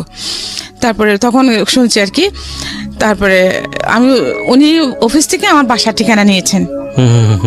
বাসায় এসে খুঁজে গেছেন। আমি যখন বাসায় এসেছি, জমিদার খালা আমাকে বললেন, বাড়িওয়ালি খালা আমাকে বললেন যে তোকে এরকম একটা লোক খুঁজতে আসছিল, তুই চিনিস নাকি? আমি হচ্ছে এইরকম নাম, একজন লোককে চিনতাম, আবার ওনার সাথে আমার তেমন কোনো একটা ইয়ে নেই, তা আবার আসলে আমি নাই বলিয়েন। আচ্ছা। তারপরে কয়েকদিন পরে আমি মানে অফিস থেকে যাচ্ছি, ওই সময় উনি দেখি আমার বাসার গলি থেকে বেরোচ্ছেন। আচ্ছা। তো সামনাসামনি দেখা হয়ে গেছে, এখন আর আমি এড়িয়ে যেতে পারি নাই। এরপর থেকে এইভাবের মধ্যে মানে 6 মাস চলে গেছে। এই লোকটা যেন কোন লোক? ওই যে আপনার সঙ্গে পরিচয় হয়েছিল, বাসে যে পরিচয় হলো, হ্যাঁ উনি। টিকিট কেটে দিল যে লোক? হ্যাঁ, টিকিট কাটলো যে? হ্যাঁ হ্যাঁ উনি। উনি ভদ্রলোক, শিক্ষিত ছিলেন, হ্যাঁ ভালো ছিলেন, কিন্তু ওনাকে কিন্তু আমি ছাড়াতে পারিনি। তো এরপরে আমার বাচ্চাদেরকেও যখন উনি দেখি যখন ঠিক আমার বাচ্চাদের জন্য উনি খুব বেশি ছিলেন। হ্যাঁ, তো শেষে আমিও ওনার প্রতি দুর্বল হয়ে যাই। ওনাকে অনেক অপমান করছি আমি। তো আমার লাইফে ফার্স্ট আমি ভালোবাসা জিনিসটা কি অনুভব করলাম, যে আগে আমি প্রেম ভালোবাসা এগুলো কিছু বুঝতাম না। এতগুলো ঘটনা ঘটে যাওয়ার পর আমার ওদের কোনো ফিলিংসই ছিল না। মানে 3টা বাচ্চার মা হওয়ার পরে গিয়ে ফার্স্ট অনুভব করলাম। হ্যাঁ, ফার্স্ট আমি বুঝতে পারলাম ভালোবাসা, পৃথিবীতে ভালোবাসা আছে, ইভেন আমিও ভালোবাসতে পারি। হ্যাঁ, আমার এত কিছু জানার পরে কি আমাকে ভালোবাসতে পারে। তো উনি যখন আমার সাথে লাইফ স্টে করতে চাইলেন, উনি তো আমার সবকিছু দেখছেন, আমি সবকিছু বলেছি। হ্যাঁ, ইভেন আমি আমার রেফট হয়েছে যে ওটাও বলেছি, লোকাই না কিছু, যে তুমি যদি আমার সাথে লাইফ লিড করতে চাও। ইভেন আমারও তখন দরকার ছিল, আমি জড়াতাম না ওনার সাথে, যে যেদিকেই যাচ্ছি, কিন্তু আমি বাসাতে যেখানে থাকি এখানেও আশেপাশে মানে সবসময় আমি একটা প্রেশারের মধ্যে থাকি। ওই যে শুধু আমার একজন পুরুষ লোক নাই বলে, সাইনবোর্ডটা নাই বলে, হ্যাঁ সিঙ্গেল মাদার আমি, এই কারণে আমি সবসময় একটা প্রেশারের মধ্যে থাকতাম। তো শেষে সবকিছু ইয়ে করে তো বছর 1.5 পরে আমি এগ্রি হলাম ওনার সাথে লাইফ স্টে করতে। হ্যাঁ, তারপরে তখন উনি কিন্তু সম্পূর্ণ বেকার ছিলেন। হ্যাঁ, উনি ছিল ভদ্রলোকের, আমি কি নামটা বলতে চাচ্ছেন না? নামটা হ্যাঁ বলতে ঠিক আছে, সমস্যা নেই। হ্যাঁ, তারপরে কিন্তু থাকতেছি যে ওনার টাকা পয়সা ছিল না, তখন উনি বেকার ছিলেন, আমি জব করতেছি, সবকিছু আমি করতাম।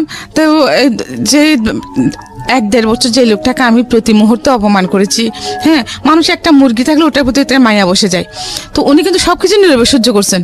আচ্ছা, হ্যাঁ, তো কিন্তু অল টাইম আমার বাচ্চাদের সাথে নিয়ে থাকতেন উনি।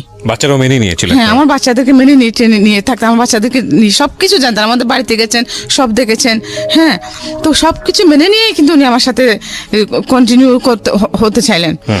তারপরেও আমি 1.5 বছর সময় নিয়েছি, পরে হ্যাঁ করলাম। তারপরে যে উনি আমাকে বললেন যে দেখো, আমি ওনার টাকা নাই আনতেন, আমি ওনাকে টাকা দিলাম, 3,000 টাকা দিলাম যে আমাদের বিয়ে রেজিস্ট্রি করার জন্য। হ্যাঁ, উনি দেখি সে খরচ করে ফেললেন, কিন্তু বিয়েটা রেজিস্ট্রি করলেন না। বাট আমরা কিন্তু একসাথে থাকতেছি তখন। আচ্ছা, তো রেজিস্ট্রি করলেন কিন্তু বিয়ে করলেন না? রেজিস্ট্রি করলো না, বিয়েটা রেজিস্ট্রি করে নাই। মানে বিয়ে করলো কিন্তু রেজিস্ট্রি করলো না, মানে জাস্ট কবুল বলাটা করলো ধর্মীয় বিধান অনুসারে, কিন্তু রেজিস্ট্রিটা করলো, রেজিস্ট্রিটা করে নাই। আমি ওর জন্য ওকে 3বার টাকা দিয়েছি, হ্যাঁ, কিন্তু ও সেটা করে নাই। আচ্ছা, তখন ও আমাকে বলতো যে দেখো, তোমাকে আমাদের বাড়িতে নিয়ে যাব, হ্যাঁ, কিন্তু আমার একটা ছোট বোন আছে, ওটা LLB পড়তেছে, ওর একটা বিয়ে শাদী হয়ে যায়, তা না হলে এখন আমি যেহেতু গ্রামের পরিবেশ জানো তুমি, মানুষ যত শিক্ষিত হোক, হ্যাঁ, আমরা সংস্কার মুক্ত না, ওগুলো সমাজের লোকেরা বলবে যে আমি একটা বিবাহিতা মেয়েকে বিয়ে করেছি, এই সেই। তো আমি আচ্ছা ঠিক আছে, পরে তোমার ব্যাপারটা, আমার বোন বিয়ে হয়ে গেলে তোমাকে আমাদের বাড়িতে তুলবো। এরপর 2001 সালের দিকে ওর চাকরি হলো, 2002 সালে ও একটা ওই যে লোহা টোহা মারাজের স্টিল, কি বলে এগুলো, ঠিক আছে, সমস্যা নেই, যে কোনো একটা জায়গায় স্টিল বানায় যে এগুলো, রোলিং মিল। আচ্ছা, রোলিং মিলের শোরুমে ওর চাকরি হলো, কাজ করে ভালো ইনকাম করতেছে, কিন্তু সাথে সাথে ও চেঞ্জ হয়ে গেছে।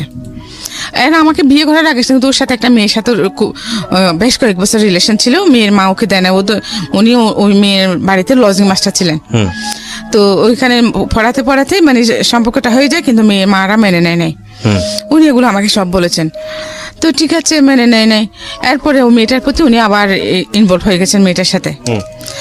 তো আমার একটা বদ অভ্যাস আছে কি, আমার অনেকগুলো ব্যাড হ্যাবিট আছে, তার মধ্যে একটা হলো কি যে আমি নিজের চোখে না দেখে এবং নিজের কানে না শুনলে কখনো কারোর কথা বিশ্বাস করি না। এটা খুব ভালো অভ্যাস, এখনো আমি এরকমই। আচ্ছা, তো ওরা আমাকে বলতো, হ্যাঁ আমি শুনতাম, বাট আমি কখনোই ওকে সার্চ করি না এটা নিয়ে। একদিন আমি এরপরে কিছুদিন আগে ওর যখন চাকরি হয়, তখন আমরা দুজনে একসাথে বেরিয়ে যেতাম। ও একদিকে চলে যেত, আমি একদিকে চলে যেতাম, দুজনের ওই দুদিকে। তারপরে আবার আসার সময় কিন্তু আমাকে ফোন করতো, অফিসে ফোন করতো। তো আমি বলছিলাম তুমি বের হচ্ছ, হ্যাঁ বের হতাম, তারপর দুজনে একসাথে আসতাম এরকম। তারপরে দেখি কি ও কিছুদিন যাবো তাই আমার সাথে যাচ্ছে না, একটা বাহানা দিয়ে বাসা থেকে যাইতো, হ্যাঁ, মেয়েটাকে রাখার কিছু মাস দিয়ে পর থেকে। তারপরে আমি কিন্তু ওটা মাইন্ডে টোটালি ছিল না, কারণ আমার মতো একজন ওয়াইফ থাকতে যে এইরকম একটা মেয়ের দিকে চোখ দেবে প্রশ্নই আসে না। আচ্ছা, এটা আমি বিশ্বাস করতাম না। কারণ হ্যাঁ, আমি হতে পারে আমি পড়ালেখা কম, বাট আমি যেহেতু বিভিন্ন রকম মানুষের আমি যে স্মার্ট কম ছিলাম না, কথাবার্তা সব দিক দিয়ে আমি মোটামুটি ভালোই তো ছিলাম, ওর জন্য পারফেক্ট ছিলাম। হ্যাঁ, আমাকে দেখলে তো এখন যদি কেউ বলে যে আমার এত দুঃখ কষ্ট বা আমি গরিব, এটা কেউ বিশ্বাস করতে চায় না। হ্যাঁ, যে আমার অ্যাটিটিউড দেখে মনে হয় না আমি গরিব, এটা মনে হয় না, এটা কেউ বিশ্বাস করে না। ওই দিন আমার বাংতি টাকা ছিল না, গাড়ি ভাড়া দিব যে, তো আমি কিছু দূর এসে গেটের কাছাকাছি এসে আবার ফিরে গেলাম। ফিরে গিয়ে যে মানে গেছি, মানে ওর থেকে টাকা নিবো আর কি, খুচরা টাকা নিবো গাড়ি ভাড়া দেওয়ার জন্য। তো দরজা তো এমনি আবজানো ছিল, হুক লাগানো, ঠেলা দিয়েছি ঢুকে, যে আমার ছেলে মেয়ে দুটোটা ভিতরের রুমে, সামনের রুমে দেখি ও মেয়েটাকে জড়িয়ে ধরে চোখ বন্ধ করে আছে, মেয়েটা ওকে জড়িয়ে ধরে দাঁড়িয়ে আছে দুজনে। আমার বাসার কাজের মেয়ে? হ্যাঁ, আমার বাসার কাজের মেয়ে আর আমার হাজবেন্ড, হ্যাঁ, একজন একে অপরকে জড়িয়ে ধরে দাঁড়িয়ে আছে, দুজনের চোখ বন্ধ। তখন মানে আমার মাথা ঘুরে উঠছে। তো আমি ওকে নাম ধরে ডাক দিলাম, ডাক দেওয়ার সাথে সাথে ও চমকে মেয়েটাকে ছেড়ে, যে মেয়েটাও মাথা নিচু করে দাঁড়িয়ে থাকছে। ও প্রথমে কিছু মতো বলছে তোর ছেলে বলছে যে তুই আমাকে চেক দিতে আসছিস না, পাঠটা কিন্তু আমার মাইন্ডে, আমি গেছি টাকার জন্য। তারপরে এটা বলে ও কি করছে, আমাকে এরকম করে ধরে ধাক্কা দিচ্ছে যে আমি নিচে পড়ে গেছি সিঁড়ি থেকে, সাথে সাথে অজ্ঞান হয়ে গেছে। আমার এখানে প্রচন্ড আঘাত লাগছিল। তারপর ও কিন্তু আমাকে প্রচন্ড টর্চার করতো, খুব বেশি মারতো। তারপর আমি ওকে প্রচন্ড রকম ভালোবাসতাম, আমাকে যেরকম মারতো ওরকম ভালোবাসতো। ভালোবাসাটা আমি ওর কাছে শিখেছিলাম। আমাকে মারার কারণ হচ্ছে ও আমাকে খুব সন্দেহ করতো। তো এই ঘটনার পরে কি দাঁড়ালো, কি করলেন? এই ঘটনার পরে তো ওটা আমাকে ওই অবস্থার মধ্যে ফেলে পাশে বাসায় একজন লোককে সহ দৌড়ে নিয়ে আমাকে বাসায় ঢুকে দিচ্ছে। বাসায় ঢুকে দিয়ে ওর চাকরিতে চলে গেছে। তো তারপরে আমার 11টার দিকে যখন আমার সেন্স আসছে, তখন দেখি কি আমার ছেলে মেয়ে দুইটা আমার বুকের উপর পড়ে আছে, ঝুঁকি আছে আমার মুখের দিকে। তারপরে আমি অ্যাপ্রন পড়তাম অফিসে যাওয়ার সময়, আমি হ্যাঁ, তো ওইভাবেই আমি উঠলাম। ওঠার পরে ওদেরকে জিজ্ঞেস করছি, ওরা বলছে যে ওরা আব্বু ডাকতো। আচ্ছা, হ্যাঁ, ওটা আব্বু তো চলে গেছে। তখন ওই দিন কিন্তু আমার ওখানে মিটিং ছিল, ইমার্জেন্সি মিটিং, এই যে বাইরে থেকে ইন্ডিয়া থেকে ডেলিগেট আসবে। হ্যাঁ, তারপরে আমি চলে গেলাম। চলে যাওয়ার পরে আমাকে বস খুব রাগারাগি করলেন, তো আপনি কি হয়েছে আপনার? কিন্তু ও যে আমাকে টর্চার করতো, ওইগুলো দাগ টাগ থাকতো, ওগুলো অফিসে সবাই জিজ্ঞেস করতো, আমি এখানে ব্যথা পেয়েছি সেখানে ব্যথা পেয়েছি বলতাম। ও আমাকে টর্চার করার কারণ তো হচ্ছে কি, আমাকে বিশ্বাস করতো না যে আমি সারাদিন জব করতাম, ওখান থেকে আসার পর আমাকে জিজ্ঞেস করতো কার সাথে কি করছি না করছি। অথচ আমাদের অফিসটা কিন্তু আপনাদের মতো এরকম ওপেন প্লেস। আচ্ছা, হ্যাঁ, সবার ডেস্ক আলাদা বাট ওপেন প্লেস। ওকে। তারপরে সে বিশ্বাস করতো না। ওখানে তো এরকম কোনো সিকিউর প্লেসই নেই, শুধুমাত্র চেয়ারম্যান এমডি ওদের কেবিন গুলো ছাড়া। তারপরে সে আমাকে ডেলি একবার কোরআন শরীফ মাথা নিয়ে শপথ করাতো। শপথ করার পর তারপর তার বিশ্বাস হতো না, সে আমাকে খুব মারতো।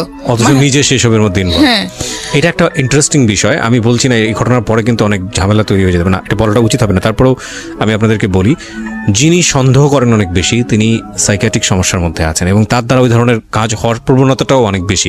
আপনারা যদিও বিষয়টিকে ভালোবাসা হিসেবে দেখি, যে তাকে যে অনেকেই মনে করে যে সন্দেহ করছে মানে আমাকে অনেক বেশি ভালোবাসে, সেজন্য আসলে কিন্তু তা না। এটা কিন্তু সন্দেহ করে, রাইট, এটা কিন্তু এক ধরনের সমস্যা এবং এটা ভয়ানক রকমের সমস্যা, এবং এটার অবশ্যই কিওর হওয়া উচিত, কারণ সবচেয়ে বড় ভিকটিম কিন্তু সে নিজেই হয়, যিনি সন্দেহ করেন।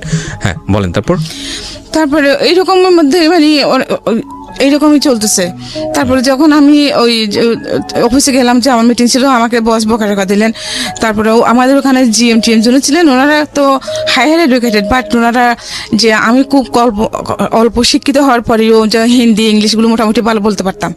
হ্যাঁ, তো একদিন এরকম মিটিংয়ের মধ্যে ইন্ডিয়া থেকে যে 4জন ডেলিগেট আসছে, ওদের সাথে কথা হলো, ম্যানেজার জিএম স্যার বুঝতে পারছিলেন না, বুঝতে পারছিলেন না। দেন আমি বাংলায় ভাষণ করে দিচ্ছিলাম চেয়ারম্যান স্যারকে। তখন থেকে মানে এইরকম বিদেশি যেগুলো ডেলিগেটগুলো আসতো আমি হ্যান্ডেল করতাম। তো পরে আমি চেয়ারম্যানের পিএস হয়ে যাই। হ্যাঁ, মানে আমাকে পিএস করে নেন। তারপরে হ্যাঁ, ভালোই চলতেছে। কিন্তু তারপরে যখন দেখতেছে যে মানে ওর যখন টাকা পয়সা আসতেছে, হ্যাঁ, ও যে বাইরে আমি যেখানে চাকরি করতাম, হ্যাঁ, ওখানকার চেয়ারম্যান কিন্তু ওখানে কেউ বিশ্বাস করতো না আমার বিয়ে হয়েছে। আচ্ছা, ওখানে যিনি চেয়ারম্যান ছিলেন, উনি বাংলাদেশের একজন খুবই পরিচিত ফিগার, আমি নাম বলছি না, এখনো আছেন। তো ওনার 3টা ছেলে।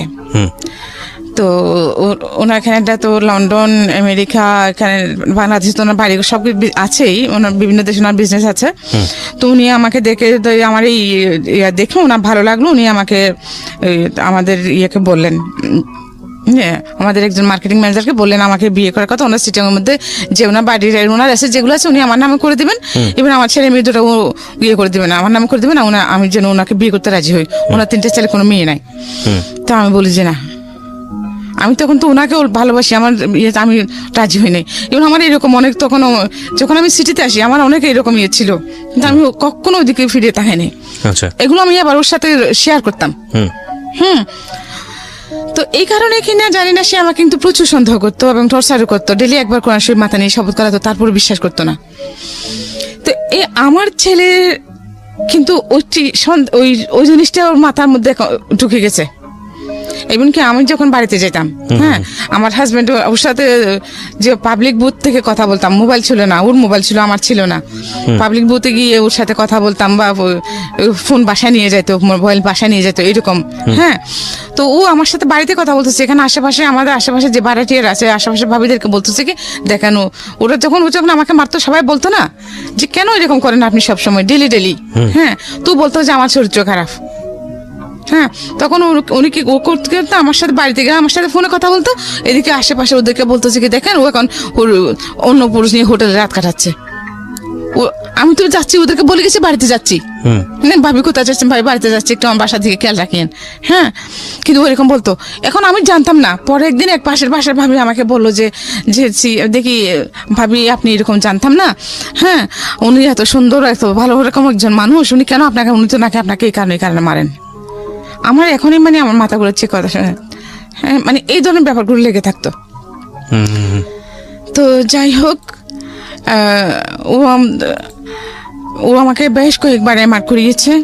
হ্যাঁ, তারপরে দ্য লাস্ট মোমেন্টে বেশ কয়েকবার ও আমাকে ফেলেও চলে গেছিল।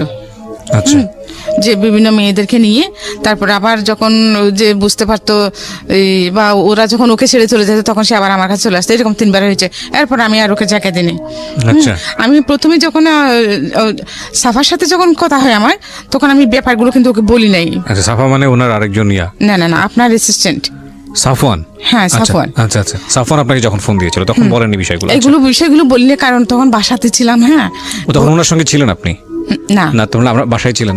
আমি বাসাতে, সাফওয়ানের সাথে যখন আমার কথা হয় তখন তো আমি বাসাতে ছিলাম। আচ্ছা। আশেপাশে অনেক মানুষজন। সাফওয়ান, এখানে অনেকেই কনফিউজ হয়ে যাবেন প্রিয় শ্রোতা। আপনারা যখন এখানে ফোন করেন, আমাদের প্রোগ্রামের আরেকজন টিম মেম্বার হচ্ছে সাফওয়ান, সে ডিরেক্টলি আপনাদের সঙ্গে স্টোরি নিয়ে কথা বলে। উনি আসলে তার কথাই বলছেন। হ্যাঁ, বলেন। তো আমি ওনাকে ব্যাপারগুলো বলি নাই শর্টকাট মধ্যে। হ্যাঁ, আচ্ছা। তো এর জন্য একটা গ্যাপ থেকে যেতে পারে বা ভুল বোঝাবুঝি। ঠিক আছে, সমস্যা নাই, বলুন। তারপরে ও কিন্তু বাচ্চা নিতে চাইতো না। আমাকে আশেপাশে সবাই বলতো যে ভাবি একটা বাচ্চা নেন, তা না হলে একটু যে কোনো সময় আপনাকে ছেড়ে চলে যাবে, এই যে এরকম করতেছে। কিন্তু যতবারই আমি কনসিভ করতাম ও আমাকে এমআর করে ফেলতো।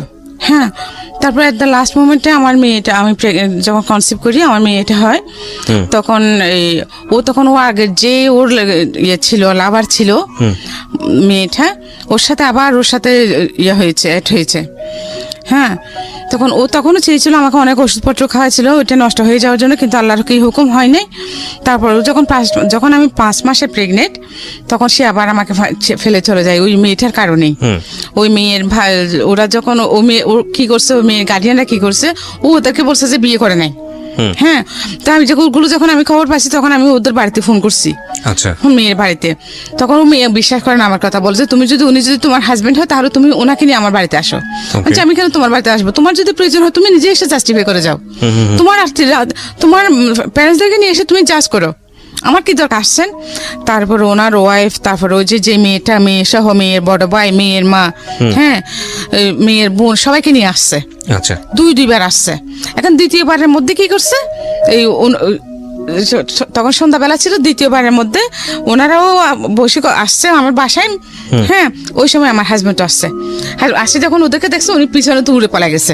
হ্যাঁ, তারপর ওরা দেখছে, ওরা বিশ্বাস করছে তখন যে হ্যাঁ এটা আসলে তো মিথ্যে বলেছিলেন। তখন ওই মেয়েটাও বিশ্বাস করছে। হ্যাঁ, তারপরে ও মেয়ের সাথে ও মেয়ে আর ওকে বিয়ে করে নেয়। এখন ও কি করছে, আমাকে ছেড়ে চলে গেছে। আপনার হাজবেন্ড? আমাকে ছেড়ে চলে গেছে। তখন আমি কি করবো? আমার তো তখন চাকরিও ছেড়ে দিয়েছি, যেহেতু আমাকে সন্দেহ করে এগুলো নিয়ে। তখন ও বলছে চাকরি ছেড়ে দে তুই, তাহলে তোকে সন্দেহ করবো না। ওকে, ঠিক, আমি আমার সংসারের কাছে আমি চাকরি ছেড়ে দিলাম, বাসাতেই আছি পার্মানেন্টলি। তারপর যখন ও আমাকে ফেলে চলে গেছে, আমার তো কিছু, আমি কিভাবে চলবো? তারপরে যাই হোক, আমার কিছু সঞ্চয় ছিল, ও যখন চলে গেছে আমার মেয়েটা, আমি তখন 5 মাসে প্রেগনেন্ট। আমি একটা রেলওয়ে কলোনিতে একটা সাবলেটে একটা ছোট রুম নিলাম। ওরগুলো তো সরকারি কোয়ার্টার, ওরা একরকম সাবলেট দেয়। ওখানে আমি একটা সস্তার মধ্যে একটা ছোট রুম নিয়ে আমার বাচ্চাগুলোকে নিয়ে ওখানে থাকলাম। পরে আমার মেয়েটা এটা হলো। মেয়ে হওয়ার পরেও অনেকদিন সে কোনো খোঁজখবর নেয় নাই। 2 বছর পর্যন্ত অনেক কষ্ট করছি মেয়েকে নিয়ে, মানুষের বাড়িতে কাজ পর্যন্ত করেছি।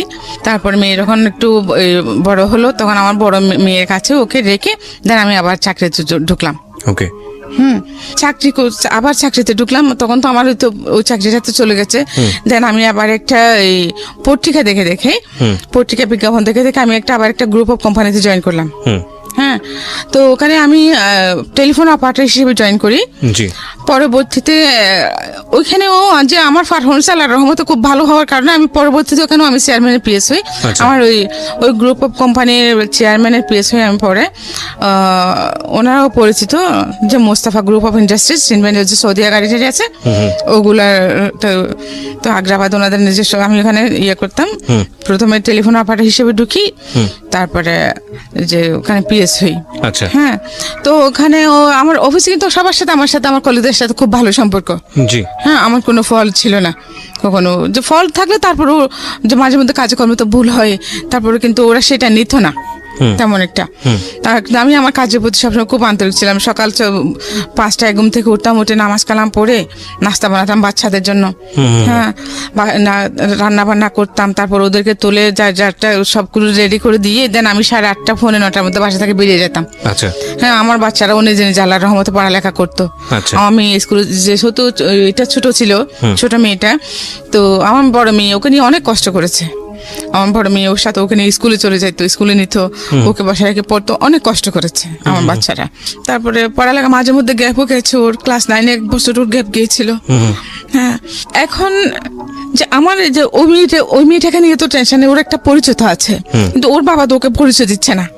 কার বাবা? এই যে মেয়ে ছোটটার পরিচয় দিচ্ছে না। হ্যাঁ, ওর বাবা তো ওকে পরিচয় দিচ্ছে না, যে ও আমাকে ওর ফ্যামিলিতে নেয় বাট ও আমায় ওর সবকিছু আমি চিনি জানি। হ্যাঁ, তো ও কিন্তু মানে পরিচয় দিচ্ছে না বলতে আমি যেটা বুঝি, যেহেতু আপনার সঙ্গে ওই কাবিনের রেজিস্ট্রি যেহেতু করেনি, সে কারণে পরিচয় দিচ্ছে। ও কিন্তু আমাকে 3বার কোরআন শরীফ মাথা নিয়ে শপথ করছে, আমাকে কখনো ছেড়ে যাবে না। আর আমাকে প্রথমে আগে যেখানে বিয়ে করছি, বলে রাখি প্রিয় শ্রোতা, প্রত্যেকটা মানুষই সুন্দর, সৃষ্টিকর্তা নিপুণ হাতে তাদেরকে তৈরি করেছেন, প্রত্যেকটা মানুষ তার নিজ কর্মে সুন্দর, কিন্তু বাহ্যিক রূপটা যদি কোনো ফ্যাক্ট হয়, আমি এভাবেই বলতে চাই, বাহ্যিক রূপটা যদি কোনো ফ্যাক্ট হয়, তাহলে উনি যে মেয়ের গল্পটা এই মুহূর্তে বলছেন, ওনার সবচেয়ে ছোট মেয়ে, ওনাকে আমি দেখেছি, উনি এসেছেন স্টুডিওতে, মাশাআল্লাহ, মানে she is absolutely amazing, she is beautiful, এখন খুবই সুন্দর দেখতে। হ্যাঁ, বলেন। তারপরে এর মধ্যে উনি তো আমাকে ফেলে চলে গেছেন না, তা আমি এত কষ্ট করে আমার বাচ্চাদেরকে আমি বড় করতেছি। আমার বড় মেয়ের কি অবস্থা? আমার বড় মেয়ে তো এখন কলেজে পড়তেছে, ইউনিভার্সিটিতে পড়তেছে, বেসরকারি ভার্সিটিতে, বিবিএ 2nd সেমিস্টার। তো পাশাপাশি একটা জবও করতেছে, তো সংসার চালাচ্ছে।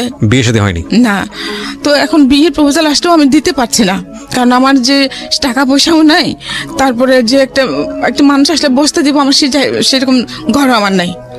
হ্যাঁ, কারণ আমাকে দেখলে কেউ বলে না আমি গরিব, আমার মেয়েদেরকে দেখলেও কেউ বলে না সেটা। তো আমিও চাচ্ছি না আমার মেয়ে কেন, পৃথিবীতে কোনো নারীর জীবনে আমার মতো হোক, এটা আমি চাই না। আমি আল্লাহর কাছে প্রত্যেক দিন প্রার্থনা করি যে আল্লাহ আমার মতো পাবে এই পৃথিবীর বুকে আর কেউ নেই।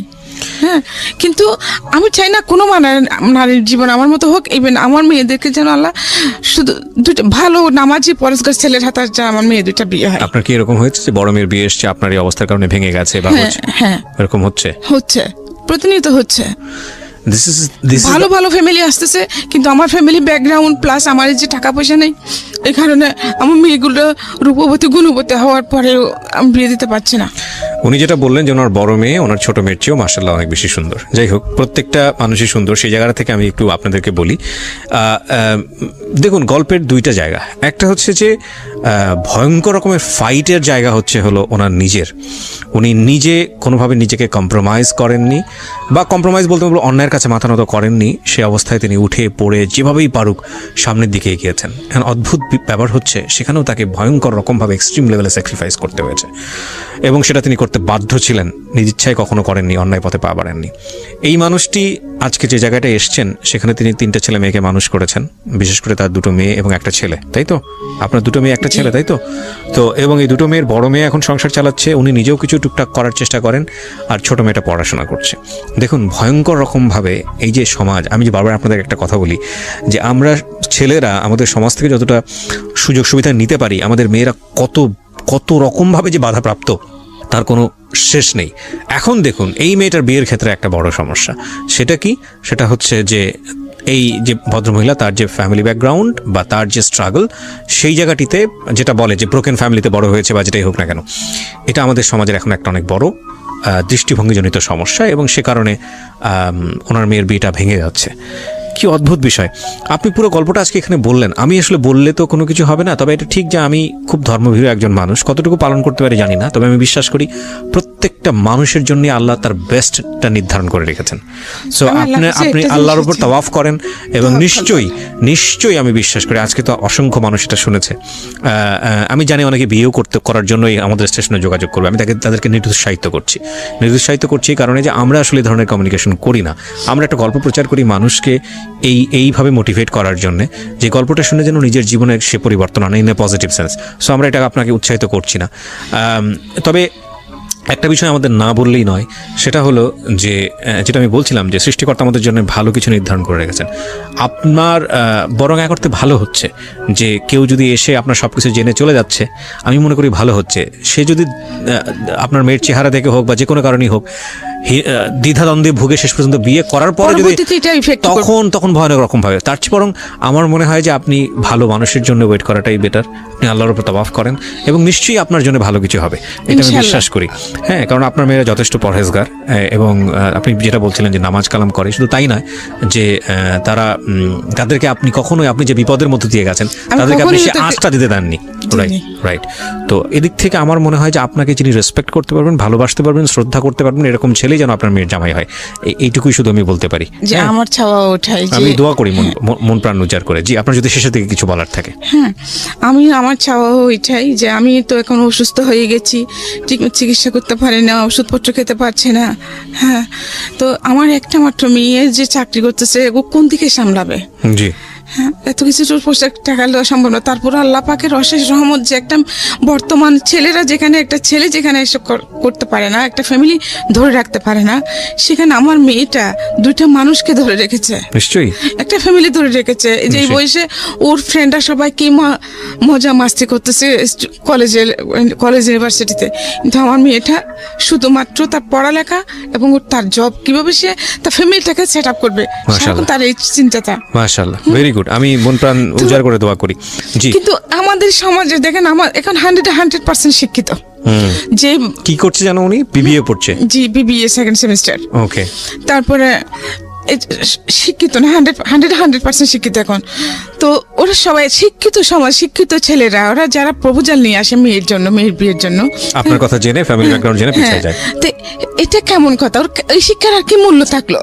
যদি আমি সিঙ্গেল মাদার বলে, আমি যে এতটা স্ট্রাগল করে, আমি এত কষ্ট করেছি, আমি কখনো অন্যায় কাজ কিছু করি নাই, জানাতো আমার জানা মতো আমি কখনো কোনো অন্যায় করি নাই। হ্যাঁ, এমনি আমি যখন পত্রিকায় কাজ করেছি, ওখানে গোল পাচার নিয়ে আমি একটা রিপোর্ট করছিলাম। গোল নিয়ে, বাংলাদেশে আচ্ছা, গোল গোল পাচার। পাচার, আচ্ছা, আচ্ছা। হ্যাঁ। তো 2 মাস লেগেছিল, 2 মাস আমি ওই কাজটার পিছনে বিয়ে করেছি। এট দ্য ফাইনাল মোমেন্টে আমি রিপোর্টটা প্রকাশ করতে পারলাম না। হ্যাঁ, কারণ আমি যার বিরুদ্ধে আমি কাজটা করেছি, যাকে নিয়ে রিপোর্টটা করেছি, হ্যাঁ, উনি আমাকে মোটা অ্যামাউন্টের একটা দিতে চেয়েছিলেন, আমি নিই নাই। হ্যাঁ, তো পরে ওইটা আমি যার কাছে যাব, আমার যে চেয়ারম্যান উনি নিয়েছেন, আর তার ডাবল নিয়েছেন, নিয়ে উনি আমার রিপোর্টটা করতে দেন নাই। দেন আমি ওই রাগের উপরে ওই চাকরিটা ছেড়ে দিয়েছি। হ্যাঁ, তখন উনি আমাকে বলছেন যে আমার দরজা তোমার জন্য সবসময় খোলা থাকবে, তুমি আসতে পারো। এবং আমি এখনো পর্যন্ত ওখানে 11,747 টাকা পাই, ওটার জন্য আমি যাই নাই। তো আমি চলে এসেছি। আমি ওনাকে এই কথাটা বলে আসছি যে আমি খোলা দরজা দিয়ে ঢুকি না, যে